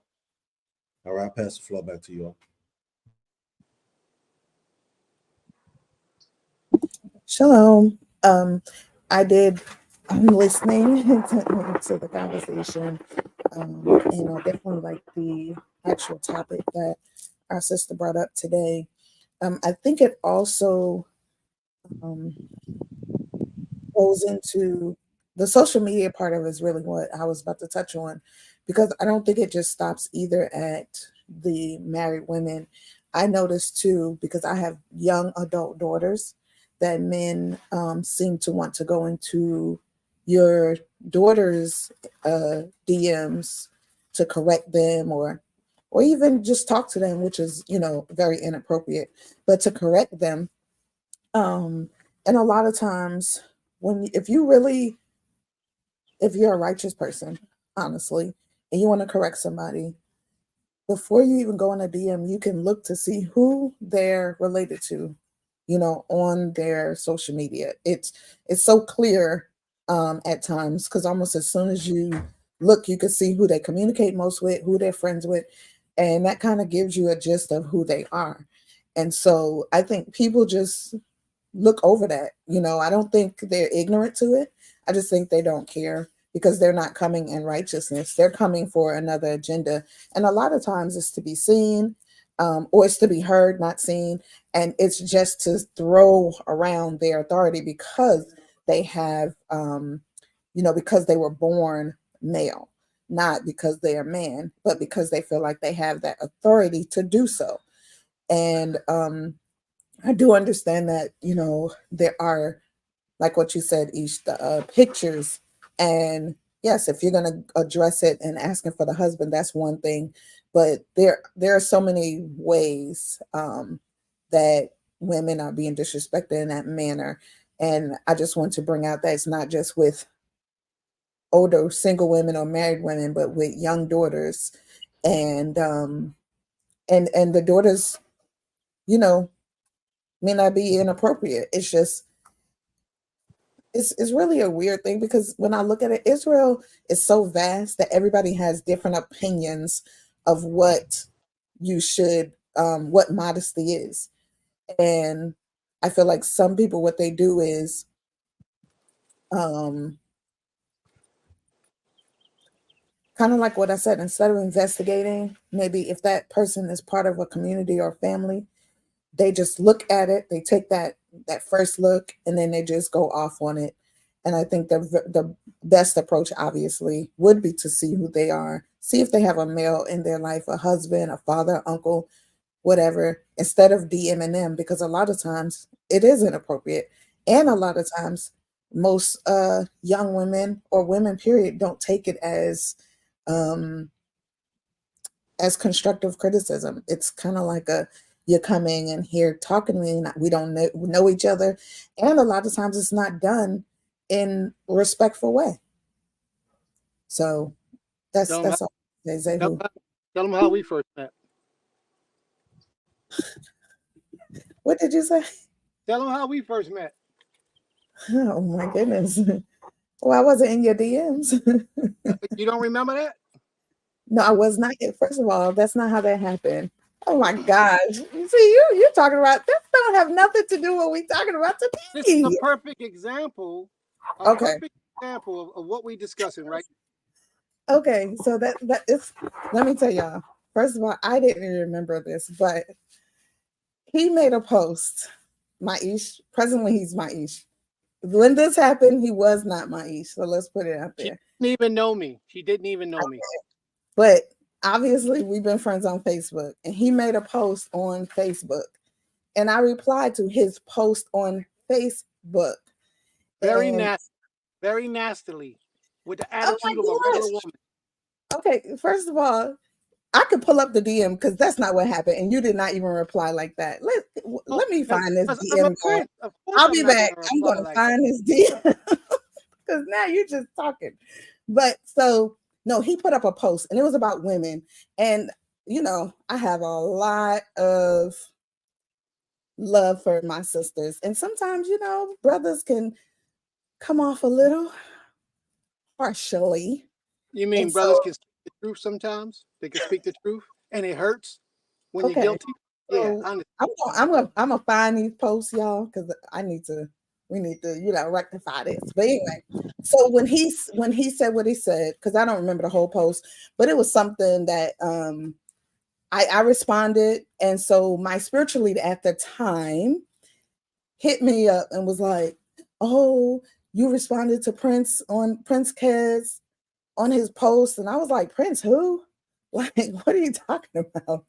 And he was like, "That was Prince Kaz's post that you responded to, and I think you should go and apologize because he may take it disrespectfully." And so I said, "Okay." So I did go into his DM and send him an apology. He replied, "Oh, it's no problem. We're gonna speak the truth now." And he was like, "Oh, it's no problem. I understand everybody's perspective." And then he said, and I think he even was like, "What post are you referring to?" And then I went to it, and then he said, "Oh yeah." And then I think at some point it was taken down. So I think it was just a misunderstanding because of It wasn't taken down. I meant what I it said, and was I don't taken down. post. Okay, I'm When gonna I say find this post, post, y'all. Because I don't take y'all know certain how many posts. years ago this was? But the Oh point my I'm trying gosh. to bring out, But the point I'm trying to yeah, bring go ahead. out, the point I'm trying to bring out is the relationship on social media, how women sometimes go over and beyond their femininity Mhm, when they feel like they've been offended or angered or hurt or upset, and they step mhm, outside of who they're supposed to be. You know what I mean? A woman should mhm, always remain in her femininity, even if the guy wasn't a prince. It's just the way that you address things that you disagree with. And a lot of times that brings about problems between men and women because the woman wants to set the record straight. I just got to let you know. And they got a husband. Then let your husband, if you're concerned about somebody saying something to you out of order, then take that problem to your husband and let your husband address that issue. But they don't do that. A lot of women forget that they're women. And not that the men are always right for what they do, but what I'm saying is it takes two to have an argument. It takes two. And if we remember that we are representatives of the Most High, and we have to remember that we love ourselves, therefore, if we love ourselves, we love all of our people. If we love all of our people, then there's a way that we are supposed to approach each other in our times of differences. We have to learn to master that. The only way to master that is to practice it. Practice it and practice it over and over, no matter what your emotions say to you. So when Sister Sharon said a lot of the brothers shouldn't be doing this, they got to learn to practice their emotions, to control their emotions. Because it's very well that sister could have been out of order, but she's married and she should be addressed as her husband. And if she wasn't married, she lives in her father's house, then we need to talk to her father. It's not for us to just jump it down the woman's throat and scream and holler and cussing her out. And a lot of males do that. A lot of them do that. And I've seen it.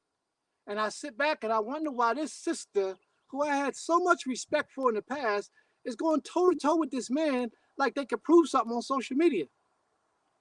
And then I wonder, why is this man, this male, who's supposed to be a man, arguing with a female on social media? Those things don't make sense to me. But it is what it is. Nasik, um, I was going to say, what was I going to say? Oh, the part that stuck out to me the most, what Princess had said, was how her spiritual leader, I think she said, corrected her. kind of gave her instruction, and she did it. I think that's important to do for men and women alike. If you have someone that's your spiritual leader, they may see something that you don't see in regards to how you're dealing with somebody else. And, some people wouldn't do that. Some people don't want anyone to tell them, What did what to what? do. That's But right. you clearly did something that can be looked at in old times um, as disrespectful to someone that is a leader in the community. So I'll take my head off to that. I didn't know that was done, but that's definitely good. to do. Well, we'll give her props for that. You get your props for that. Now see, Oh, yeah. now see. Hold up, baby girl. Hold up. Now see. Imagine if she wouldn't have did what he said to do, and then she come up talking about she want to be my wife later on. I would have remembered that Okay, all them years ago. I'd have said, no, wait a minute. remember you did Let's, that? okay, first of all, come up and ask. Oh Lord, you don't see you turning this into something else. Let's not. Let's not. But yes, I'm humbled. Ain't I that was what humbled by the experience. Definitely, ain't that what men do? Turn it into something else? Why absolutely. But that's why should another. this That's another conversation be concern. different? This That's conversation another, can't be different. that's another concern, people. All right, Sister Sharon, thank you for that. Ima Nasik, Yvette Nasik Amuna, thank you so very much. Sister Sharon, thank you for starting all that stuff up. But let's go to the next one. You have another one, or do you want to comment in reference to that, sis? I see a comment in the chat. If y'all want to read the comments in the chat. So, Sister Gabby says, my personal experience and what I've witnessed as well is a lot of brothers would hop in a sister's inbox to correct a sister on their opinion they post on their opinion they post, or even doctrine, without asking the sister if they're married or not, and if they are married, to speak with their husband or their leadership head. The brothers' approach are almost always very aggressive, and that is true. Okay, I can't argue with that. I can't argue with that. But I do know, it's two sides of that coin. Sometimes Mm-hmm. the brother, I've approached a sister who was half naked, and my approach to her was, "Do you think that's how the Creator will want you to show yourself to the world?" And I got chewed out. Oh, that's what's wrong with y'all MFing niggas. Y'all need to mind your MFing motherfucker. I was like, whoa, cool, sis. I'm out. Have a good day. And that was in her inbox. I didn't do it on her page. I did it in her inbox. And I got all that backlash. So I just backed away. I started minding my business. Do y'all remember some time ago I used to put up collages of half-naked women that I got off of Facebook? I got a whole collage still in my memory on my phone. Hebrew women with Hebrew names with bathing suits on, piercings and all types of things. I took it down now, but it's embarrassing. So I wanted to and then she said they do it publicly right under the post, which is true, because I've had that happen to me, and I don't reply to the person. I actually just tag my ish, or I called him and let him know what was said under my post and let him deal with it. But I've had men, and not because I have inappropriate I'm dressed inappropriately on Facebook or anything, but because they may not have liked my status or something. And they've inboxed me, and you know what? I immediately just send them an inbox with my husband's link to his profile, because I'm not going to go back and forth with anybody on that level. And even though when I did reply, because I don't think I think there's definitely being respectful when you are replying to somebody's post.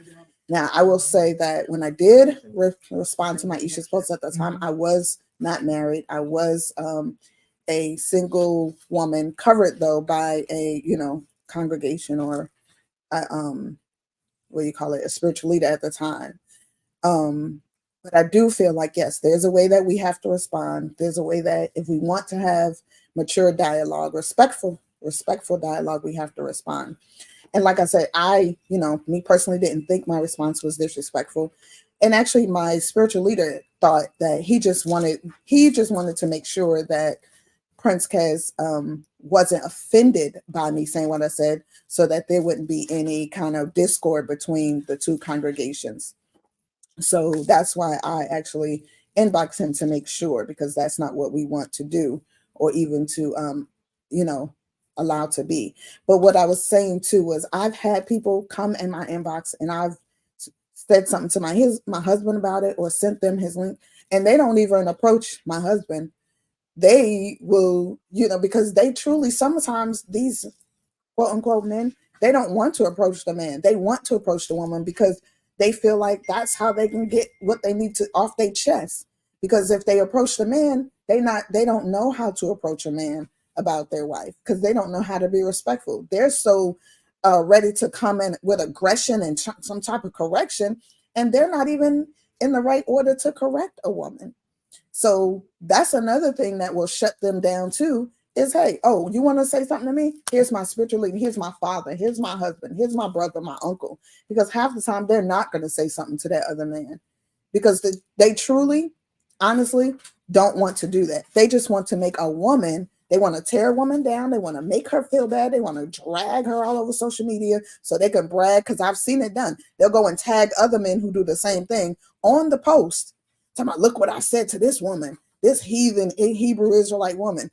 And they doing all of that. And that you, as a male, as a man, you look just as bad as you saying that this woman does now, because you're portraying yourself not as a righteous man, or not as a child of the Creator, using that language, degrading a woman in that manner, whether she's degrading herself or not. She just may need some assistance. But how you come at her is not going to get her. She's not going to go get up tomorrow morning and put on a full tavu garb, ankles, skirt down on her ankle, dragging on the ground. That's not going to make her do that. So, I think in all of that too, some of these men's approaches, it actually drives women further into it. Not saying that it's their fault, but everybody's approach has to be humble in a manner. You don't just come with your authority and feel like, hey, I said it, hear me roar, I'm man, all that stuff. That doesn't work like that. It's the humbleness that has to come from man and woman. That's all I have to say. Zehu. All right. May the Most High be praised. Sister Sharon, did that help any? Okay, definitely. I appreciate the direction that we are starting into. Okay, so if y'all ready for the next one. Oh, so I was saying, going back to piggyback off of what you said, Prince, about the sister turn you down. She was very disrespectful. That can be on the other side as well. Please Um, elaborate. so I said it's a double-edged sword. Just as the sister came off like that, approaching another woman's husband can lead into that too. He may not take your love for your neighbor kindly.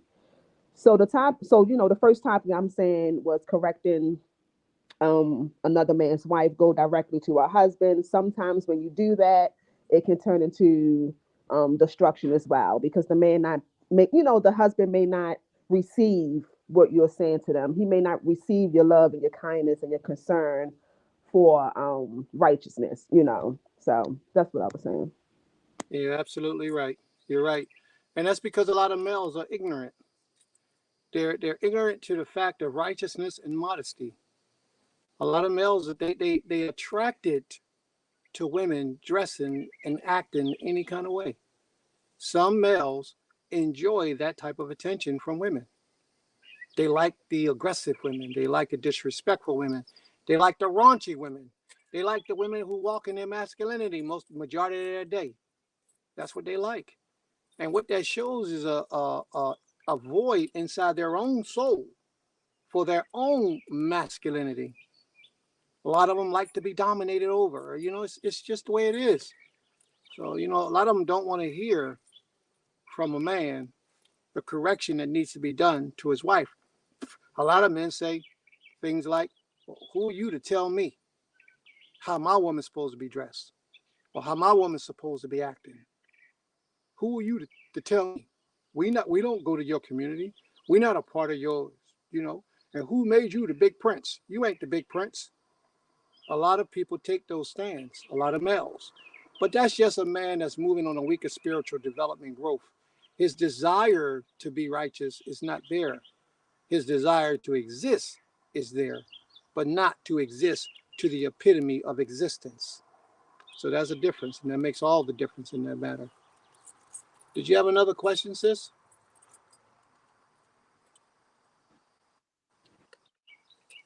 Kane, I have another topic to discuss. Yes. All right. So another thing that I don't like about our brothers in the community, in the culture, is the ignorance they show towards the infrastructure of what the Creator ordained. Let me say that again. The ignorance they show towards the infrastructure of what the Creator ordained. Now, what is that? The Creator, you have man, husband, he created women to be the wife, to be the helpmeet.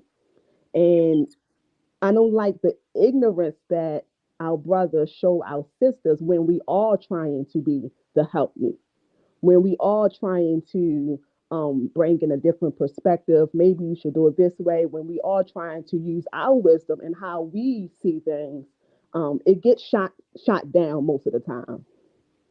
Now, there's always the, oh, you're emotional, you've been emotional.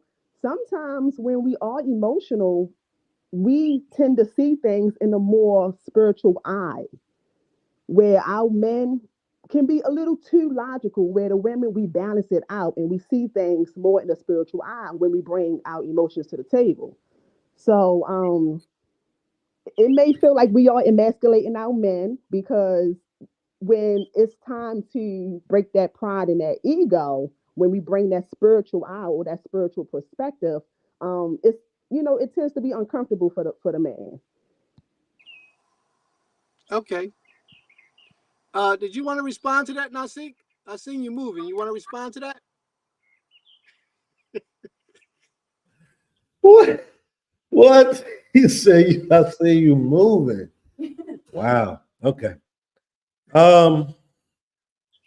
Ooh, that's a good one. That's a good one, and it's a tough one. I'm gonna try to be balanced. I'm trying to be balanced right now. So I agree with the helpmate. I agree with the with bringing perspective. We have went through some lessons with dealing with, like, what was it, Shimshon, and how his wife was able to see things that he didn't see, and they went His into mother? prayer. His Huh? mother? His mother? Yeah, his mother. I'm about to get in. I'm about to bring it out. So he had a level of trust. You can tell due to how they operated, and you also could tell due to the Most High utilizing them to fulfill Shimshon, bringing Shimshon present. I guess it's a lot of variables with that. I will have to know the consistency of how consistent they both are. If he's a righteous man and he has shown himself to be competent in the areas or not competent, a righteous man is going to know to take the woman's strength. And then also, I will have to know if the woman is exercising her strength and staying in her strength and not wanting to, due to having that strength in that area, wanting to take over in the other areas, what she may not have context or further understanding in those areas. That goes, the same thing I'm saying right now is the same thing I'm saying for the man. I will have to know those things. I can't give just an answer, because I do know we're dealing with Israel, where a majority of men and women are functioning outside of a remnant of a remnant. And it's evident in our in the different areas that we're failing in across the board as it pertains to men and women. It's prevalent in how we are with past relationships and dealings that can affect our current decision. Does the man know that about her? Does he know that she's using that emotion? Yes, she might be spiritually in tune in certain areas, but we're not all spiritually in tune in every area. Just because we might have wisdom in one thing and we're showcasing that in these things, we may not have it in these other things. Could it possibly be that he sees that? Or could it be that he's just not equipped in that area himself? So the people you're asking, I got you. People that we're speaking of right now, for me, it continues to boil down to the core. And the core in every one of these discussions that we're having is, who are the men, or we call them men, that we're addressing, that we're talking about? Were they raised by men? Did they show accountability before coming into meeting this woman? Did they show a time frame where they built themselves in this area? You know, it's so many different, it's not just black and white for me. So I would need to know all these things. I can't give you all a direct answer for it. The only answer I can give you, especially if you're single, is to these things. Look at the leadership around him. Search out the leadership. How are their character and their integrity? How are they with their wives? Because a lot of times, the man that you're looking at, and you're worried about the thing that you just brought out, Gaber Sharon, they're operating off of how the men around them are operating. And if you don't see yourself wanting to be a part of that, then you should know off the bat. But a lot of times, us as men, but we're talking about women, as women, you will still pick him more than likely if he looks a certain type of way, if he has a certain type of money, a lot of things. So we have to reassess the whole scope, reassess ourselves, and reassess those around the person that we're talking about. Hence, the men that we're meeting on Facebook in real life. All this stuff matters. It's deeper than just that question for me, because there's no one answer for that for me. And with that, I yield. We do have Adon Azante want to say something after you, probably, Prince. No, go ahead. Let him go. Let him go. I'll wait. All right, cool. Gaber Sharon, I don't know if you want to say anything towards what I said, or if you want to wait after Adon Azante, but feel free. Just let me know before I put him on. He's right here. Okay, he can go. Okay. All right. Shalom. So before I even give my, I just wanted to be clear on the question. Like, that's really one I wanted to know first, was to be clear on the question. Is the question is concerning like helpmates, correct? Like a woman being a man's helpmate and trying to give her wisdom to him, right? Slika. No, Okay, the question was more so displaying, showing ignorance towards the infrastructure, towards our purpose, in our households, our purpose in our marriages. Okay, yes, ma'am. And so, yeah, so what I was going to say was, a lot of times when it, you know, like I said, I just speaking from both, and I was really just going to land me back on what's already been said. But when it comes to the dynamic, you know, when it comes to the dynamic between man and woman, husband and wife, I know, you know, just speaking from both sides, a lot of times as a man, you know, sometimes it is true that men can feel inferior to a woman if she does display certain spiritual qualities and aspects. A lot of times, some men can, if he's not confident in who he is and he's not building his relationship with the Creator. Sometimes when a woman will present that wisdom, you know, that's just a man that don't like correction. So it's like he's definitely not going to want any correction from his woman, which, you know, he feels that he's supposed to be over. So that could be a dynamic in that sense. But then there's also on the other side, flip side, when it comes to a woman trying to display that wisdom, sometimes what you'll have is, you know, say a woman can see something that a man is not able to see. And this goes back to what Prince was saying, when a woman should always stay in her femininity.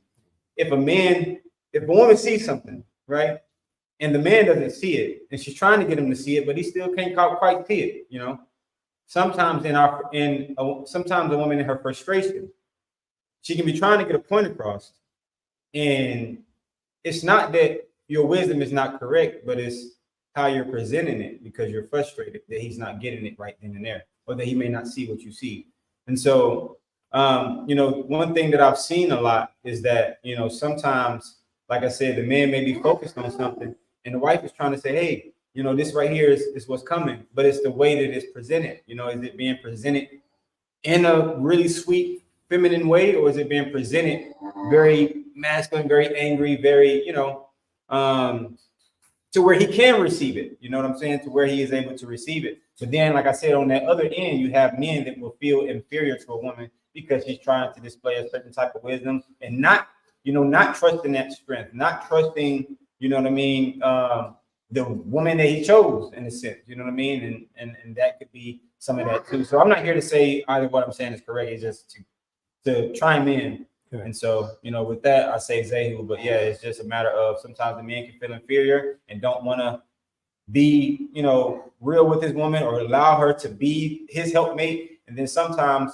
you may have a woman that may be trying to be a helpmate, but she's not doing it in the right energy, and that can also make it hard to be received, because it's like you want to be able to give a man wisdom, but not take away his seat, or not take away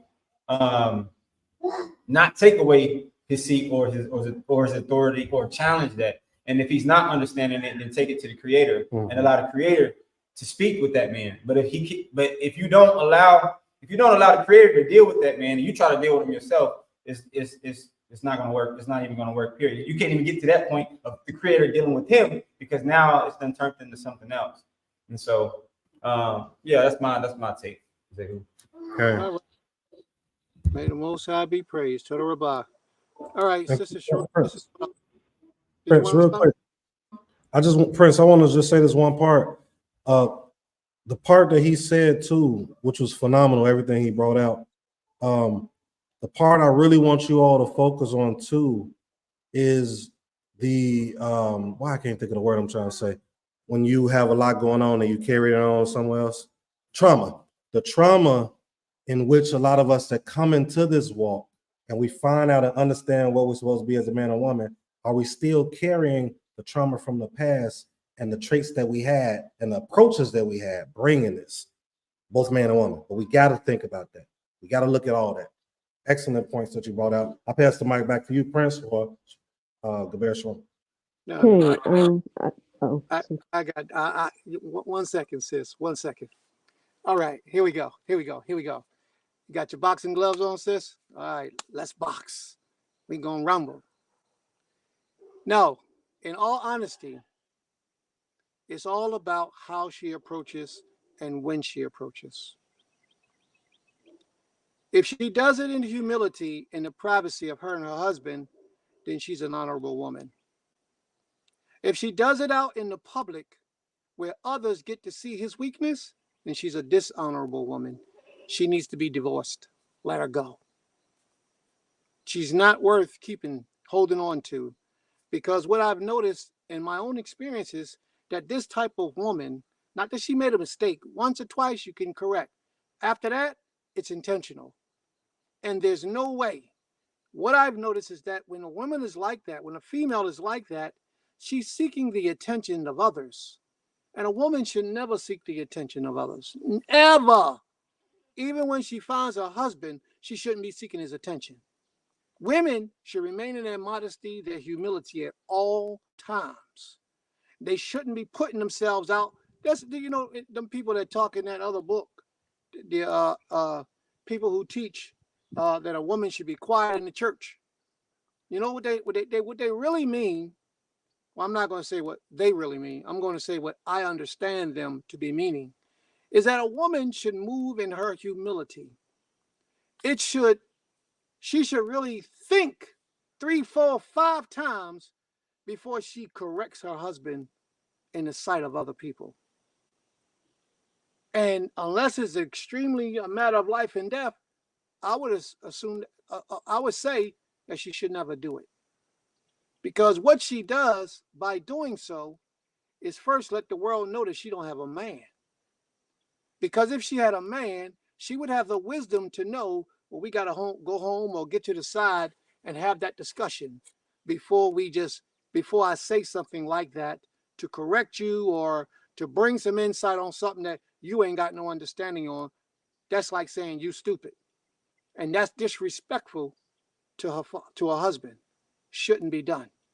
So let's say this. I tell my wife all the time, it's the way you say what you're saying that will cause a problem to me, whether I can accept it or not. As I taught several weeks ago, when a woman knows her power, she knows her man, and she knows how to approach her man.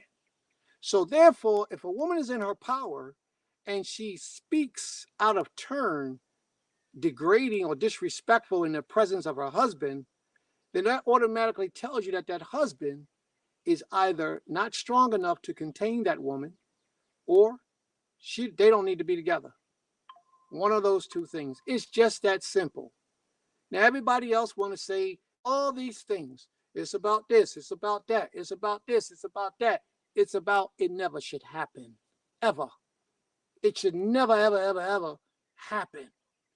What should be done is the woman should understand her man and know how to approach her man and get the message across to her man in a respectful way where he is still able to be the man in the eyes of the public who is witnessing what's taking place. If that doesn't happen, then she's lost her position as a helpmate. She stepped outside of what she was intended to do, to go after something that she now desires for herself. Because if it ain't for herself, then it should be done in a respectful way. But I'm going to give you the benefit of doubt because I know you're a powerful sister. So I know that the thoughts that you have is not dealing with a disrespectful woman. So let's say a woman is in her home and her husband, they're having conversation, or he's doing something on the phone with another brother. He's trying to figure out, he doesn't know the answer. His wife is on the other side of the room and say, all you got to do is carry the one and drop the T, dummy. Then that's disrespectful. For her to say something like that to the man, it's disrespectful. Now, let's say she didn't call him a dummy. And she just said, well, hubby, Abba, whatever, however she addressed her husband, all you got to do is drop the I and carry the Y, and then you'll have your answer. He turns around and say, wow, if he feels intimidated because of that, then he got a weakness and not her. He has a weakness and not her. She did what she was supposed to do, and that's be a helpmate for her husband. But if he constantly finds her trying to tell him what to do, constantly, not one, not twice, you talk to her once, you talk to her twice, but if it keep on happening, she might need to be released from that marriage and go find somebody else that she could be married to, that she can do that with, that won't have a problem. Because if you don't, it's going to stress you out as a man to have a woman that every time you say something to her, she's constantly challenging you, challenging your authority, and putting on pants, because that's really what that is. And that's not a good thing. I don't think that any of these questions have anything to do with you. I think you took a survey of a whole lot of sisters and they gave you questions to ask, because I don't see that in your personality at all. So nothing that we're saying, I know me, nothing that I'm saying today is saying that's how you are, sis, because I know you're not that type of a woman. I know you're not. So I'm not throwing this at you, no shade, no blows or anything. The reality of it is that there are a lot of females out there that they get upset when their man tell them something once. They get upset when he says something to them twice. He should never have to repeat anything to you 3 times, ever. If it's something that he wants you to do or don't want you to do, and he didn't relay that message to you, you should take it to mind and you should start considering. And before you speak, you say, did him and I have a conversation about this? Yeah, he said don't do that, and leave it alone. A lot of females don't want to hear that today. They think that that's a little bit much for a man in today's world. But I'm going to tell you, that's right on point. That's how men have to operate. I'm not talking about males. Males will let you run the show. A male will let you go to work every day and he sit home while you go out and risk your life for a job for a couple of dollars so he could be talking to his friends and be on the internet and treating other girls with the money that you work for. That's what males do. Men operate differently. With a man, in order to keep a man, you have to first be a woman. And if you're a woman, you know how to conduct yourself, and you're not going to do things disrespectfully, intentionally, to violate what your husband has requested of you. And that's just the bottom line of it all. A lot of people, you mentioned that emotional part. A lot of women are emotional.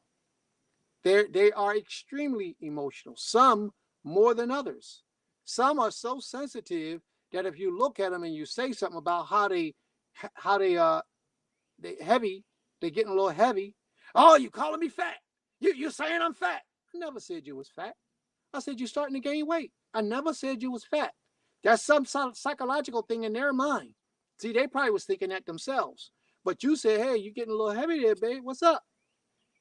They take the aggression, and then when the man comes back, if he don't know how to control the relationship, that's going to become an argument. It's going to become an argument, and she's going to say, "You always calling me emotional, and it shouldn't. I'm not emotional. I'm just logical, and this is the way that it's supposed to be. I'm not fat. I'm not fat. I'm not fat. So stop saying I'm fat. And you might not be fat. It could be true. You might not be fat, but that ain't what he was saying. He was only saying you're starting to gain weight. So therefore, if you don't start to watch yourself, the things you eat, the workouts that you take, and the walks around the block, you're going to be obese in a little while. That's what he was saying. Not obese, but you're going to get heavy. And don't nobody, well, I'm not going to say nobody, but a man in his right state wouldn't want his wife to be too heavy, because if she's heavy like that, that's unhealthy, and she could develop all kind of sicknesses and all kind of diseases, unless he don't want her. If he don't want her, then you let her do whatever she want to do, get an insurance policy and collect the money when she gone. But if you really want her, which men should want his wife, and you really care for her like you should care for your wife, you shouldn't want her getting too heavy. All right. So on that emotional side of things, we know that women are emotional. But on the other side of things, on the reality side of things, if you've heard my classes in the past, which I know you've heard, I've always taught men that you should pay heed to what your wife says.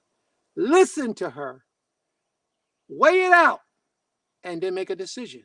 You don't have to do what she said, but for you to just ignore what she said is a bad thing. Because a lot of times the Creator works through that woman to give you direction, because when he tried to work through you, you wasn't listening. So he had to enter into your wife to have your wife to mention this to you, so possibly you can get the message. But a lot of males, ignorantly, just because it came from a woman, they won't do it. And that's a fool. That's a fool. Because a real man will know the words that I'm speaking, that the Creator uses his wife as well, or his wives, any of them, at any time can bring a message to him that could save his life, that could make money, that could just be the right answer or the better way to do something. So in that instance, he don't have to obey what she say, but he should consider the words that she say before he just dismiss her and tell her she's too sensitive and tell her you're not nobody and you're not worth listening to. That would be disrespect to a woman on the level where you would break her down, and her spiritual gift that she may have, it will die within her, because she'll be afraid to tap into it, to tune into it, and to develop it, because her harsh critic has just told her not to do it. So that wouldn't be the proper approach for a man. If his wife brings up something to him, he should hear it, but he don't have to do what she say, unless what she says is the best thing to do. So, Sister Sharon, I pray that helps a little bit with that question that you brought forward. Okay. Um, I do want to say that I've had considered the approach aspect of my topic. I did take that into consideration. I've witnessed three sides to the situation.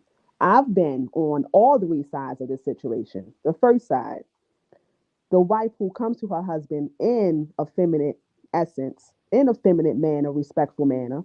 I've been on the side of the wife who comes to her husband in a very frustrating, uh, belittling attitude or proposition. I've been a wife that came to her husband in a sense of frustration, but over time I've changed or I evolved how I approach my each. So about, so just piggybacking off the different scenarios of how a woman should approach her husband in order for him to receive our help. I definitely have taken that into consideration. Also, I do want to say I appreciate the feedback that I'm getting from the brothers, because it gives us, even if it doesn't apply individually or personally, I appreciate the feedback because it gives me and many other sisters on this platform that's listening a different perspective and a different insight on what's really happening on your end and how y'all look at it and how y'all view it. So I appreciate that. Zehu. Well, thank you for being so honest, open, and direct with us. Are there any other questions?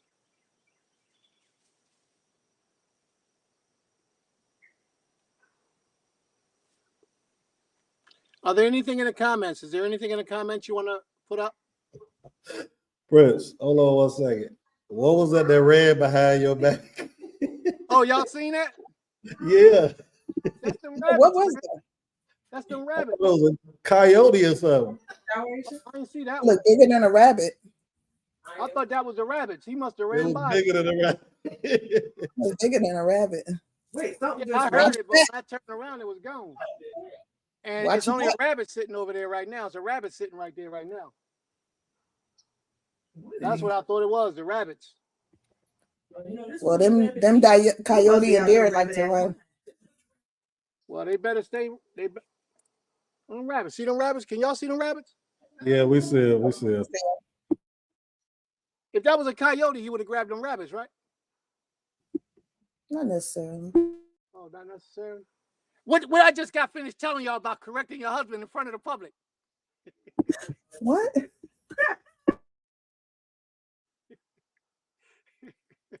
So we got any comments in the audience? We have one. A woman without discretion is like a ring in a pig's snout. What is that? Ordaya? Bayamin? Benyamin? It's Saadia, I think. I'm right. Saadia. A woman without discretion is like a big snout. She's absolutely right. Very, very. Do you know that's a very wise statement? Because women have to use discretion, which means carefully consider how you approach and what you do. She's very right. Very right. Time and seasons matter when delivering a message. Abigail had an excellent delivery and she got a reward. Absolutely. She sure did. That was my favorite one. Abigail, my favorite lady through the scripture. She's my favorite one. Very humble, very respectful, and very honorable. There any more? Lo, Zehu. Okay. Sister Sharon, did you have another comment, question?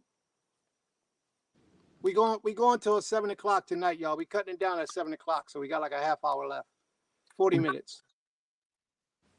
Okay, so I'm going to piggyback off what you said, Prince, about. Stop. We don't piggyback around here. We lamb back.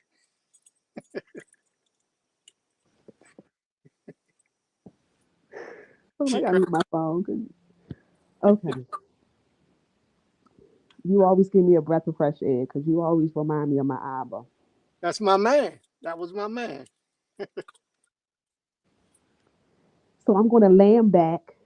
Actually, I'm going to leaf back. Even better. So what you said about the ideas I have, and I did a poll and a survey. Actually, I did a poll and a survey on this next topic about why is it such a struggle for our brothers to get therapy, individual therapy, personal therapy, and marital guidance, marital therapy for their families. Ooh, sis, you done hit the jackpot. So Yeah. that's my topic. I'm gonna mute up. Zehu. Nasik, that was for you. It's so hilarious. Prince always giving me the none of these topics tough though to me though. That was for you. Here's my it's a great topic though. Definitely a great topic. but it's not black and white for me. For most men or most males, as Prince say, or most people that's not understanding the importance of. Now, here's my question before I answer it. When you say therapy, are you speaking of, because I remember this was brought a couple weeks ago, and I'm thinking you talking about therapy, like go to the actual therapist, some white therapist or whatever, and sit down. But then I heard some people saying, which I kind of lean towards, maybe a righteous, some righteous elders that may be married, because I like that aspect, having a married couple, counseling married couples collectively, and then the man might go with the man at one portion, and the woman might go with the other with the woman at one portion. That's kind of dynamic direction I want to go in. But are you saying that because most of the men today are moving by themselves? They're literally moving by themselves. So most men that do not want any type of counsel, if you're speaking of counseling, they don't want accountability. So a person that does not want to have anyone to go to that can pull their, what people say, coat, give them counsel in regards to certain subjects, or be told certain things. See, they don't want to hear the truth a lot of times. Then that's someone that's just not, that's immature, or has seen it in their upbringing, been influenced through their parents before, or they may think that it's not needed. Now, let me speak on the it's not needed portion. The it's not needed portion can be, did you exhaust everything before going? Have you exhausted? See, a lot of times that I've seen, women will want to just go to counseling from anything that's tough. Things that may not have been dealt with each other first. Everything needs to be addressed before you go to a counselor, because a counselor is literally going to tell you some things that we as Israelites supposed to know anyway through our Torah. That's my opinion. And through the further literature that we have outside of the Torah within our forefathers and mothers before the 1st century or 2nd century. So they're going to tell you things that you should already know or you should already do. Most times we haven't done it. So I'm speaking from a general standpoint that most people, before they even go to counseling, haven't did the steps needed before going to counseling. And then they have came together and they haven't addressed a lot of issues. So now you're married already. And now you want to seek counseling before coming together and addressing those things before getting married. Which, if you go outside to someone that is unrighteous, some men don't want to go to people that are unrighteous men, unrighteous women. Some men don't want to go to an individual that don't understand our culture in this walk. I'm not saying it's right or wrong, but I'm trying to give as much perspectives as possible. Going to someone that just don't even understand the culture in general. So want to push on you the ideology that that is the Western ideology. Not saying all Western ideologies is wrong as it pertains to man and woman. I want to make that clear. But for the most part, they're not understanding that. So that can be an aspect too. So me personally, to sum it up and to do what Prince did last time he spoke, accountability. That's the number one thing to sum it all up. But it's never just that black and white though for me. It's not. Because if the man is accountable, say if the man is accountable, what if the woman isn't accountable, right? But if we're going to keep it on the man right now, I would just say accountability. That's it. May the Most High be praised. Any comments in the audience?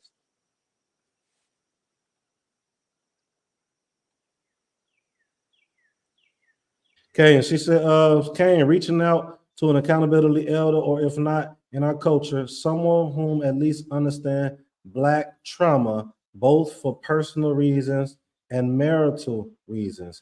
I want to comment on that part that I love that she said that. Do you know that a lot of the counselors we go to have the trauma that they're counseling about? let me say that again.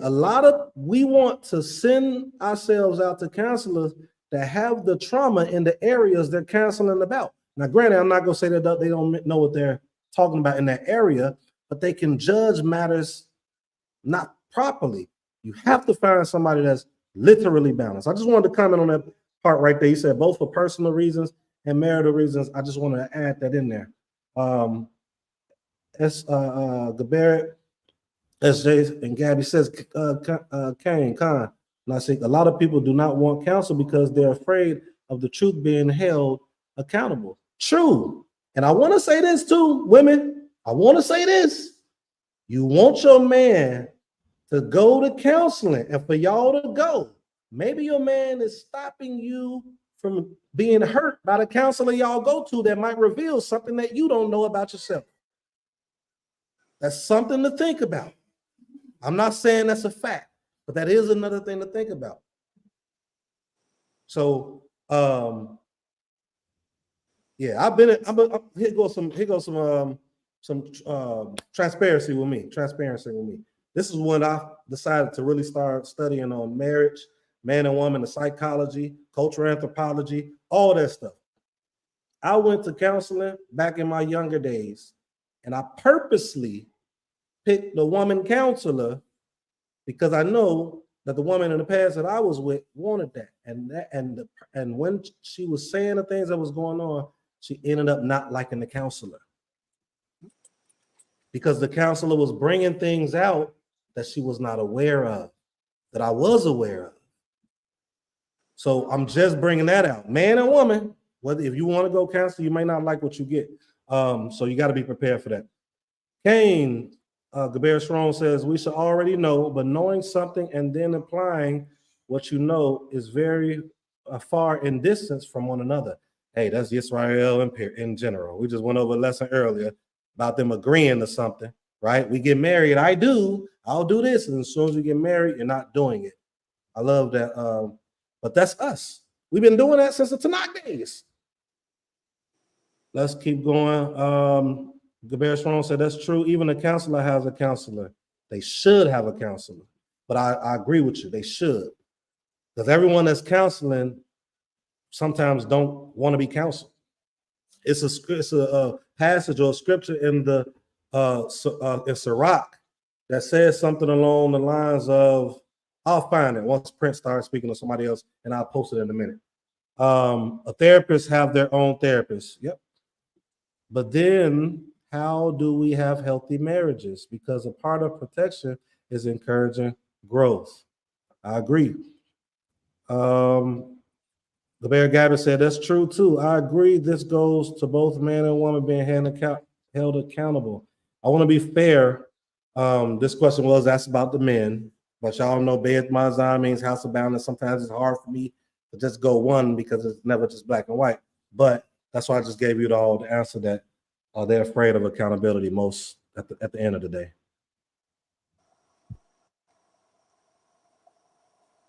That's it, Nasi?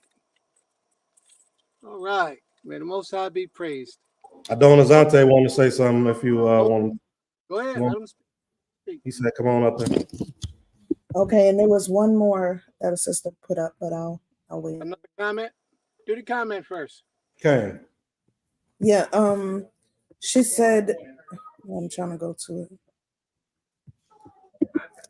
What about this battle on social media with whoremongers versus whores? All right. I'm sorry. Go ahead, Amy.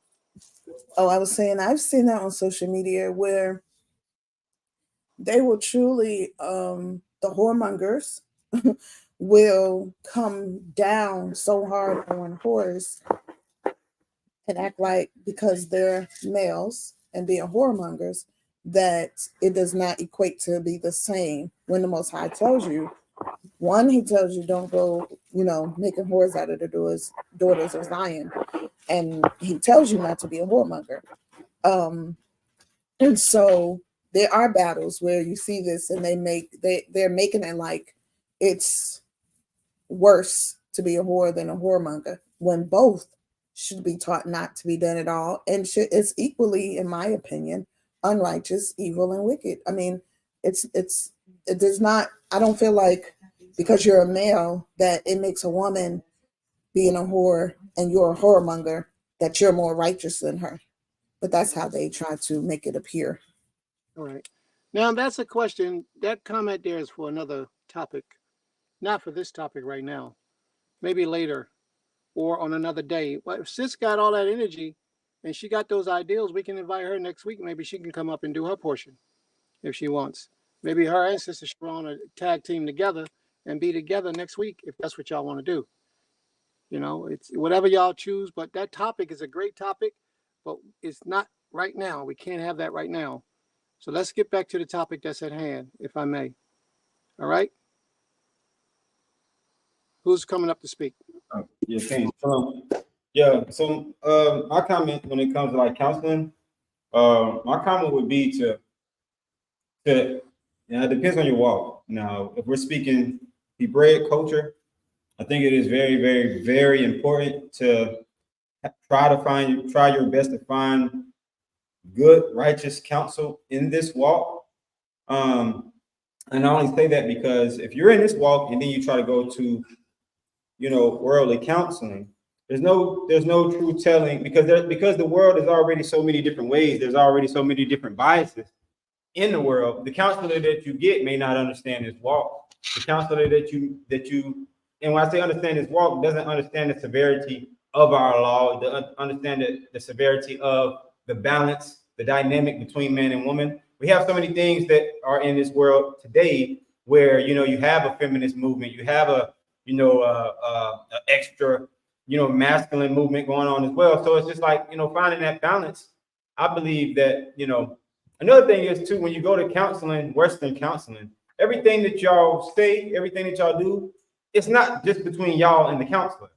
You know what I mean? Because now they have to report that back to the state. Everything that's said, they report it back. So if y'all have certain issues that may be, outrageous or whatever it may be, if they deem it as something that they need to continue to investigate in, now that can possibly involve your family. It could possibly involve your children. They listening to, and the whole time they gonna sit, smile on your face and say, "Oh, okay." But they have to report this back. This doesn't stay there. So if you're in this culture, in this walk, it is very, very important to try to find the leadership somewhere that you can go and sit down and have an actual counsel with. Because if you do run straight to the Western Council, which is if you have to, you have to. But you just want to be very, very careful because you may be in front of not a black counselor, just being real. You may be in front of a white counselor that don't even understand black, period. You know what I'm saying? But this is his job, this is what he do. And he gonna listen, and he's gonna write down his notes, and anything that he deems, he or she is gonna write down those notes of anything that they deem. So if y'all are having a conversation about things in the scriptures and they don't deem it as that, or they may see it as some type of code or some type of whatever, now they're going to report these things back to the system. And now, you may get a visit or you may get certain things. So that's my only comment when it goes to counseling is that make sure that if it's in this walk, that it is with someone that you trust that this walk that can counsel y'all both and keep it between y'all, keep it righteous, and it doesn't leave there once y'all leave that room, So that's my comment. All right. May the Most High be praised. No comments right now, Prince. Well, actually, no, we do have a comment. It says perhaps more of leaders, Yisrael et sons, perhaps more of leaders can consider clinical counseling education. Some of our traumas need lots of help, and our Hebrew leaders can benefit from it. And I agree completely. So, Right. Did you want to say something, Ma? and I definitely, the question that Sister Sharon brought up, of course, I feel that I feel counseling is imperative. But I agree with what Brother Zante said, because when you go into these facilities, because they're licensed by the, state, whoever, just like a medical license, they are bound, however you say it, to report certain things, keywords that a person says, how a person looks, how they react to, someone else, to assist them. And I noticed this because I, went to counseling for other things that were going on, and she would always initiate the conversation. It's like they initiate the conversation with certain questions because one, that's their job. They're trained just like a doctor to see what may trigger you. So they're going to ask certain questions. And if you respond a certain way, they have to report it. That's one of the main things that why they always ask you. The first question is, oh, have you thought about suicide or killing somebody? Like, if you say yes, automatically you put that target on your back. I mean, and if you are thinking about that, of course, let's try to find you some help. But you have to be very you just have to be very aware when you go into these facilities. It's just like if you're going into talking to a lawyer, talking to a doctor, talking to anybody in those positions who are licensed and who have taken vows, to do certain things in that position. You have to know that they're going to use what you say and report it if that's what it calls for. So, but I definitely agree that we need to have more counselors, women and men counselors in our communities that we can go to. But because I feel like all counselors aren't qualified, even if you go and get a license, there has to be some way to prove that they are worthy of being a counselor.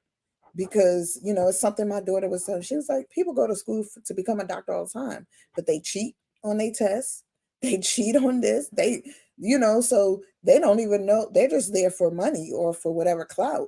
So we have to find accountable, responsible, trustworthy counselors who are full of integrity. Because the biggest part, and I think what deters our men, honestly, from doing it, is those things and the trust.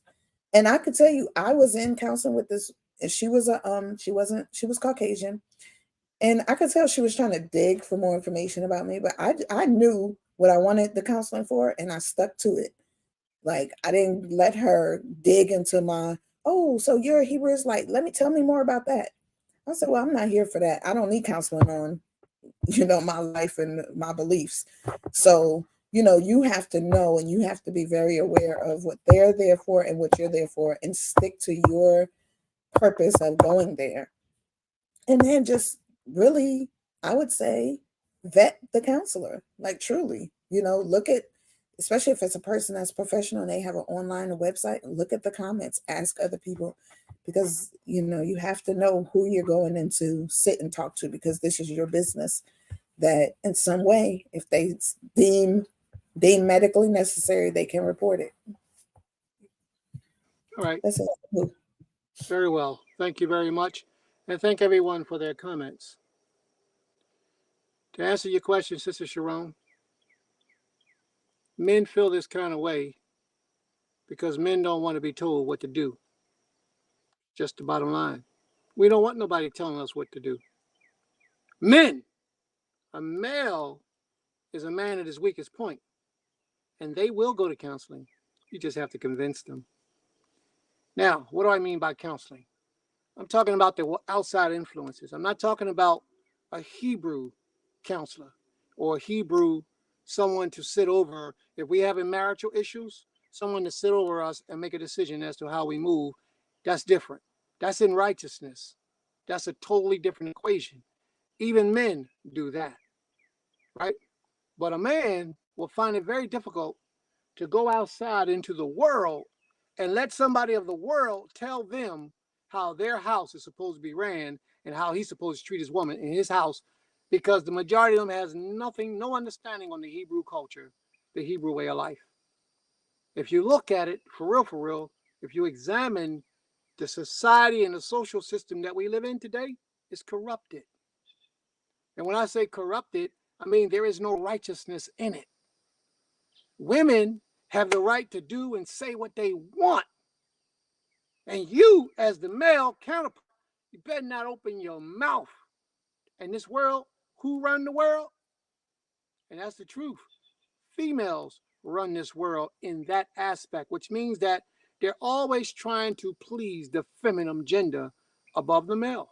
You ever been to the family court, child support court as a man? You ever been to child support court? You almost can't say nothing. Man, I went to child support court one time. Let me tell you what happened with me. I'm going to tell you a little bit of my personal business.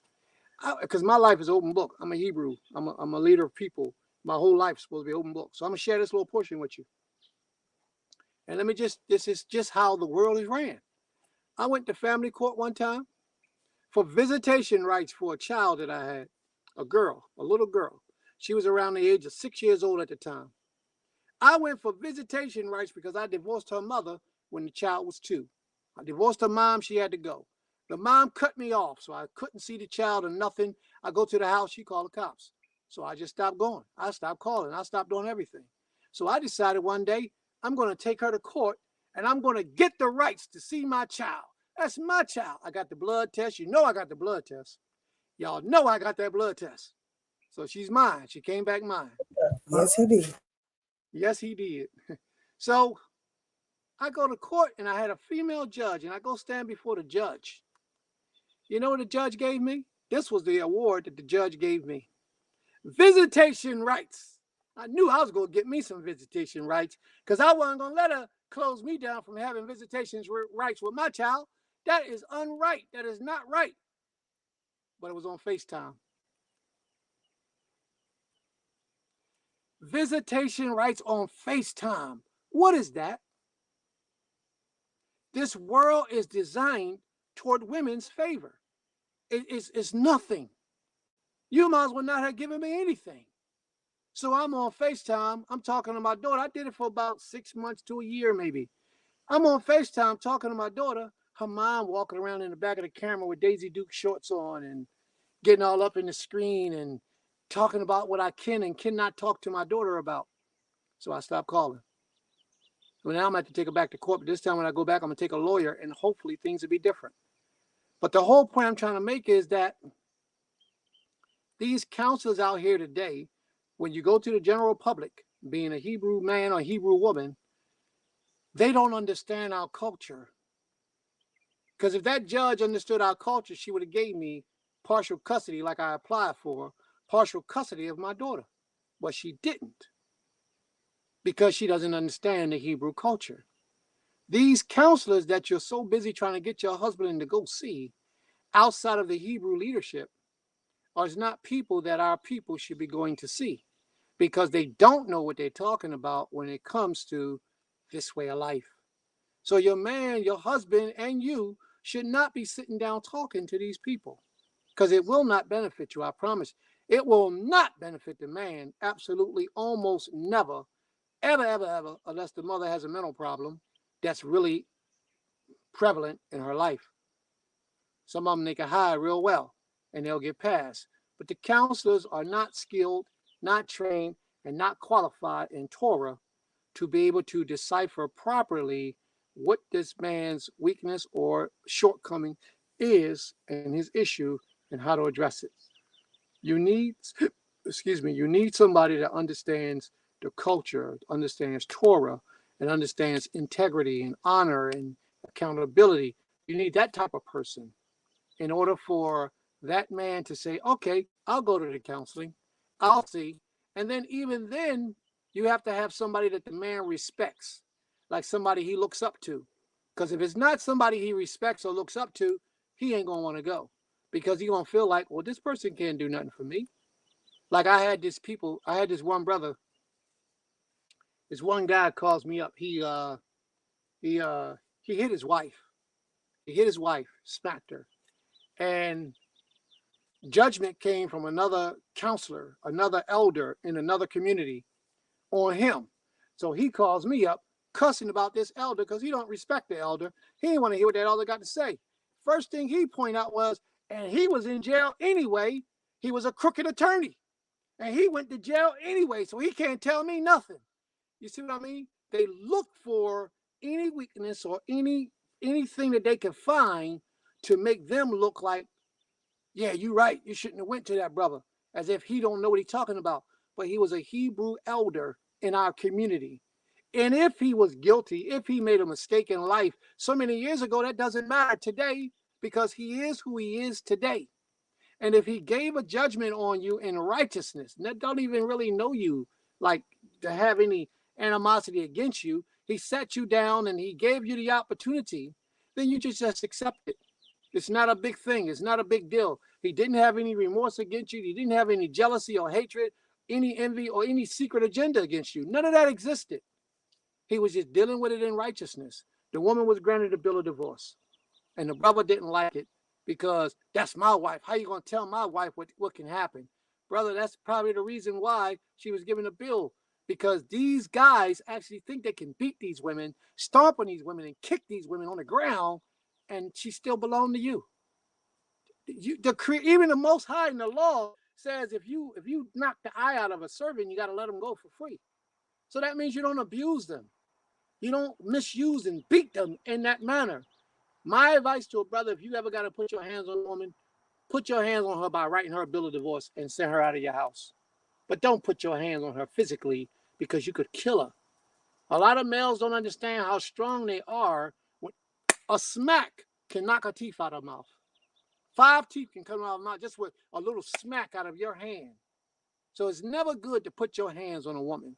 If you feel like she gets you to that point, then it's best time that you let her go. It's best time that you let her go. So anyway, back to the conversation. A lot of men don't want to be told what to do with their women. They don't want to, unless they respect the person that it's coming from. Now, if you can find somebody that they respect, I'm sure that most men will sit down with that one that they respect. They have that level of respect for them. But if they don't respect them, but that's just somebody that you like, they're not going to sit in that counseling. Now, the male might, because what a male is trying to do, a male is trying to please his woman. A man don't care about pleasing his woman. I'm not into that. That's not what I do. But a male, which is a lesser version, a weaker version of a man, it's a man in his weakest version, a male, they will want to please their women, so they will try to do anything that the women want them to do just for the sake of saying, see, I did it.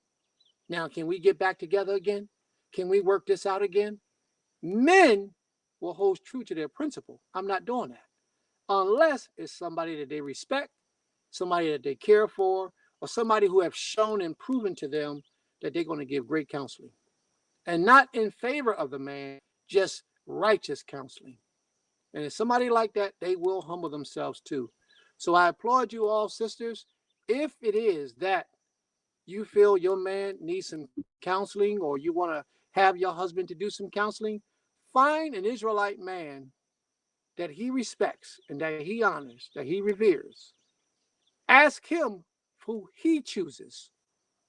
Usually that's the best way to do it. Ask him who he chooses, and then have him approach the elder, not you. Have him approach the elder for the sit down. And that's how you do it. And if you really want to see something great happen, that's the way you do it, sis. So, Sister Sharon, don't take it personal when a man says to you, I don't need no counseling. I ain't talking to nobody. That's a man for you, first of all. That's the signs of a real man. That's the beginning signs of a man. But the more you come to him and keep asking him over and over and over and over and over, and he gets weaker and weaker and weaker and weaker, he's becoming less of a man. That's what it is. See, a man going to say what he say and do what he say. That's going to be the bottom line, no matter what you say. And if you ask him too many times, he's going to dismiss you and ignore you, and he ain't going to hear you no more. And then when you really need him, you're going to reach out for him, and he ain't going to give you that ear because you keep being in his ear about foolishness. So choose your battles wisely. You don't always have to fight with your husband to get what it is that you need or require from him. Okay? Ask him his opinion. How do you think I should do this? But it needs to be done no matter what. Ima? Shalom. I just wanted to say too, I like how you put that. It made me think about, like, when you said a male will go to that counseling just to be like, oh, I did it. Now let's get it back. Let's get back together. But in truth, he didn't really get counseling, and he didn't do it for himself. He didn't do something really to correct himself. He did something, like you said, to appease that woman. And I'm not saying this happens in all cases, but in most cases, that's what happens, especially because, I mean, just from my own experience, I've you know, I was like, it was a thing that was going on in my past relationship. And I was like, well, this needs to happen before the person did what, you know, was said, but they didn't do it for themselves. So of course, when you reunite with that, the same behavior is there. They just go and do it or act like they're doing it because they just want to say, hey, I did it. And I like what you said about a man will say, you know, choose someone that he respects, because in truth that's really where that lines up to when it comes to men, and in some cases women, but mostly men, right? And in those perspectives, that man is actually going to do it to help change his behavior to better himself, so that he doesn't repeat that behavior, so he doesn't have to go and sit with that man he respects again. Because in my opinion, that would be embarrassing to for a man to have to go sit under his leader or someone that he respects to the fullest to be called to the carpet on. So I think, just listening to what you said, that the difference is one does it to appease for the moment, but the other one does it to correct himself for the future, so that it's not something that he repeats nor teaches his sons or grandsons, or, you know, any men that are around him. So Toda, for that clarification, babe. And, Toda. and one more thing. One more thing. I must be getting old. 39 3/4 ain't supposed to feel like this. I keep forgetting stuff. One more thing that I wanted to mention was all right, I can't remember. I forgot. You're not old, you just got a lot on your plate. So Yeah, yeah. I'll be almost 40 soon. 39 3/4, almost 40. That's, you got a little way to go, you know. Yeah.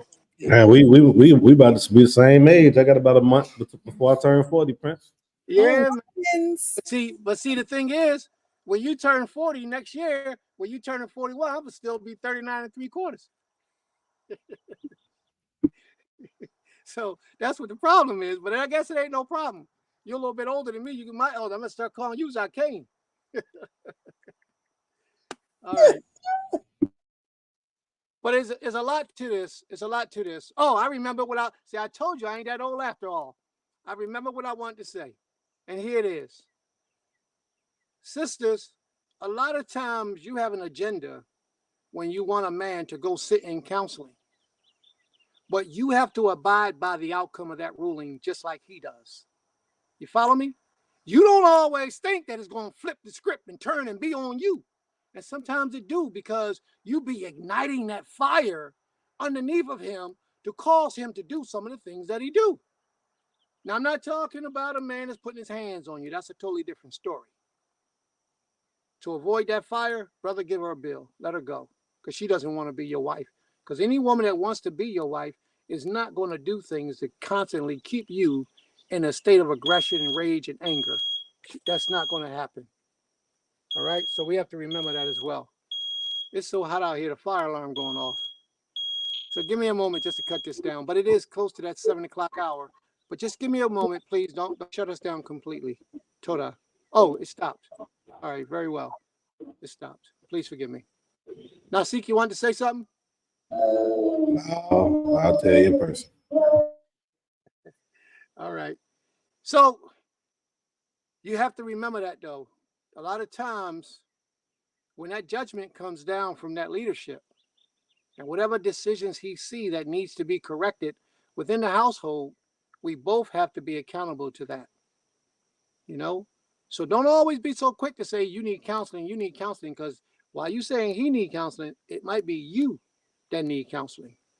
Sometimes it be, or both of you could need counseling. And counseling could work out to be the best if you guys are having a drastic relationship, a hard relationship, a termination to the point of relationship. And we don't want that to happen with none of our people. If it can be avoided, let's avoid it. May the Most High be praised. I'll come with that real quick, Prince. Yes. And here's my advice or suggestion for all the women and or men, but women are the ones that speak on it the most, that want counseling.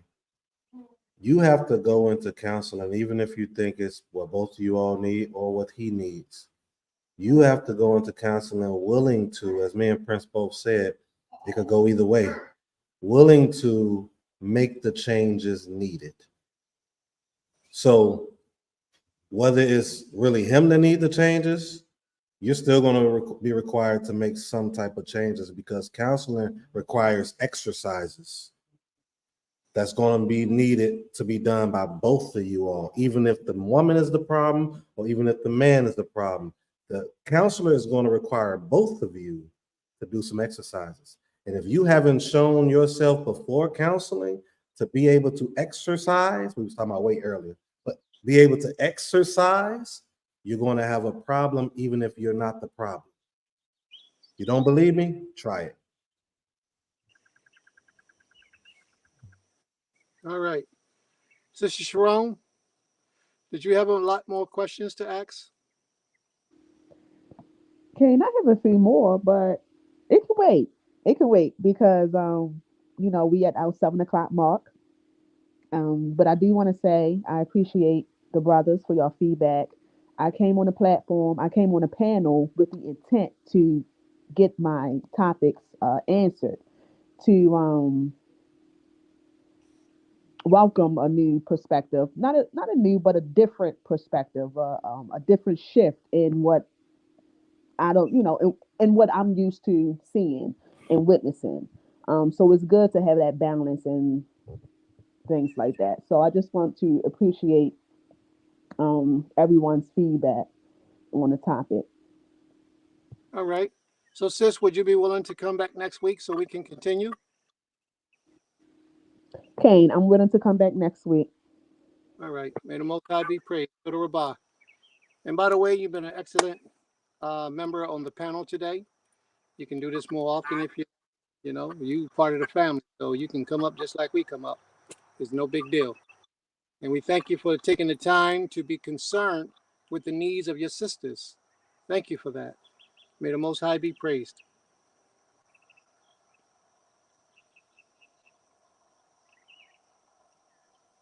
Nasik? All right. Shalom, shalom, everyone. We appreciate you all for tuning in and participating, and hopefully we can continue this type of dialogue and these type of subjects, which I think, of course, the Torah is needed, because this still embodies the Torah, but a lot of people are not within the Torah like that, or understand it culturally that they need a different approach. So these type of discussions, I believe, is probably as beneficial as us having the dialogue within the Torah. So please come back more. Let us know more to speak on, because ultimately this is going to bring us together collectively, hopefully, at least the remnant of the remnant, and we could be a light to the rest of the people, but bring us collectively together, because I believe that that's ultimately what the Most High wants us to be, the men and the women, to be on one accord, because that's going to produce the community to operate properly under the banner of the Most High and how he wants us to move. So please make sure you like, subscribe, and share this channel so that we can progress. And with that, I yield. Did anyone on the platform have anything that they wanted to say before we close out? All right. May the Most High be praised from everlasting to everlasting. Zay Tefillah.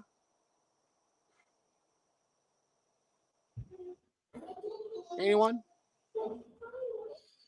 Anybody want to pray? Okay, my Isha said she'll pray. You say you'll pray? Okay. All right. Babysitter. Total Rabbah.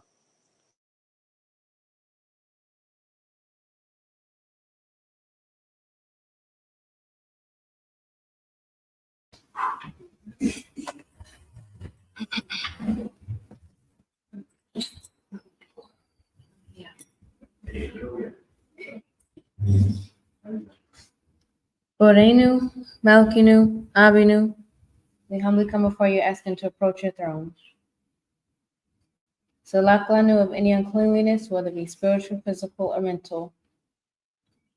Most High, our Creator, we come before you saying Todah Rabbah, as always, for your mercy, for your compassion, and for the preservation of our culture and our literature. We ask that we'll be counted worthy to serve you and to fulfill what it is that you have given us through our forefathers. Todah Rabbah for our forefathers and foremothers who sacrificed their own happiness, their own desires, so that we could be in the place that we are now. Even in spite of our disobedience, we are still in a place where you have had mercy on us. We come before you asking that you would continue to bestow wisdom into us so that we can be a better people for one another and ultimately a better people for you, as you are the one who called us. Most High, we ask that you would keep us in our hearts and our minds the purity that you have placed in us through the Tanakh, through the instructions on love and compassion towards one another. May our hearts not grow cold to our own people, as there are those who have grown cold, and for them there might not be any going back. We ask that you would allow us to see every spectrum of everything we have gone through collectively and separately as a people. We never want to get to the point where we hate one another, because if we hate one another, then we hate ourselves, and we hate anything that comes from us. Forgive us for the hatred that some still deal with and mask it. We ask that you will continue to heal us. As we talk about these matters, we understand that we all come from a point of some type of trauma. We ask that you continue to heal us and restore us as your people, as your set apart nation. Most High, we ask that you allow us to grow and continue to further out the plan that you've given us. May we preserve righteousness. May we preserve purity that you have given us, your commandments and your structures. And may those that see it and may those that hear it be moved. We ask that it was something today that was said for the viewers that would change their life. We ask that you would allow those that are dealing with bitterness to become softer. We ask that those that are having wars within themselves from certain spirits that are attacking them, we ask that there will be healing. We bring these matters not just to talk about them, but also so that the solutions that are brought forth will be played out, so that we can be restored. Most High, please forgive us in this afflicted and in this wicked state that many of us are in. Todah, for your passion and your mercy always. We ask that you will continue to keep us, bless us, and guide us down the way of righteousness. We praise you for these things and many more. Haluet HaKoach HaNiski, Haluet HaEl HaElyon. Hallelujah. May the Most High be praised. Todah Rabbah, beautiful prayer. Beautiful prayer. All right, do we have any final comments before we close out for the day, or do we have any announcements?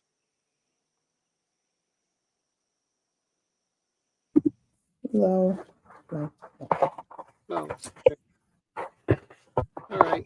Is there anything that anybody needs to say that they didn't say today, but they remember? No? Okay. All right. Let's move forward. My side, say. Floor.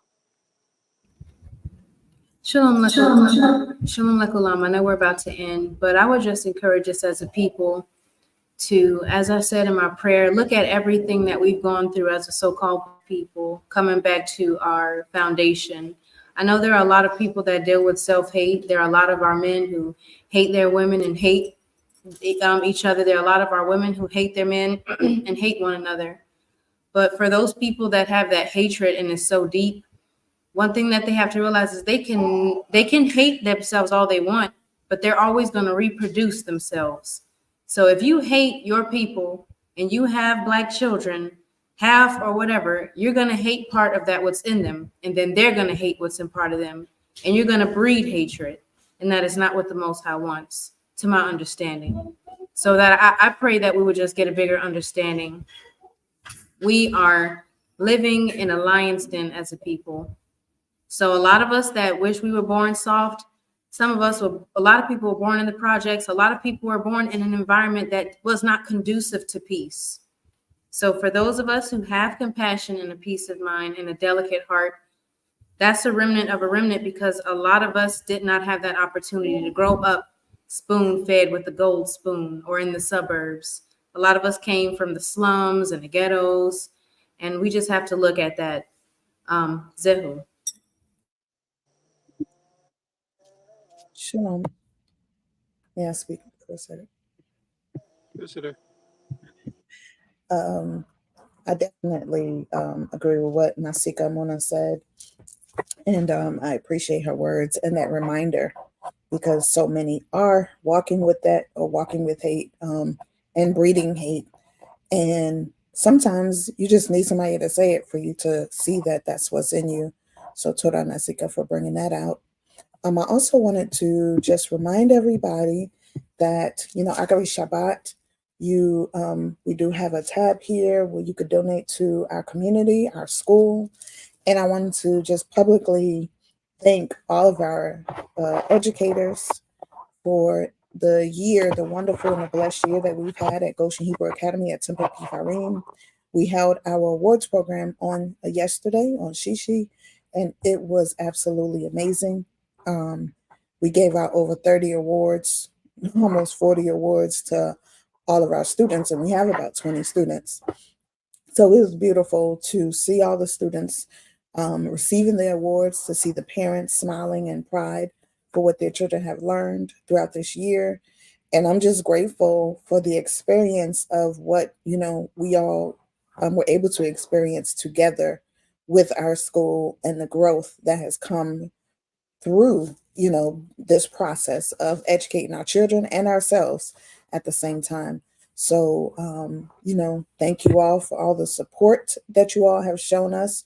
Like I said, whether it was through the community or through our school, or, just being liking, as Nasik likes to remind everybody, whether you like the channel, commented, subscribed, shared, all those things, we truly, truly, truly, truly appreciate.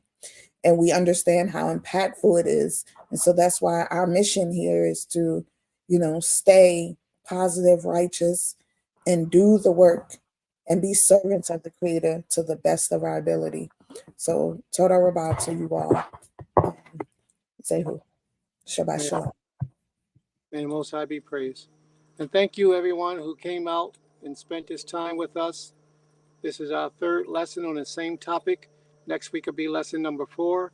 It's going to be on the same topic, but it'll probably go a little bit more in depth. From the feedback we've been getting, people are loving these things, and that's the only reason why we keep doing it. People are learning from these things. Like the sister said, Sharon, different perspectives, but we're looking for the correct perspective. And that's what we attempt to do here, enlighten our people to the correct perspective of the Creator and how we are to view life, how we are to view our husbands, our wives, our children, and how we are to relate with leadership. So may the Most High be pleased in all of our efforts. May the Most High bless you until the next time we meet here again. Shabbat Shalom Lakim.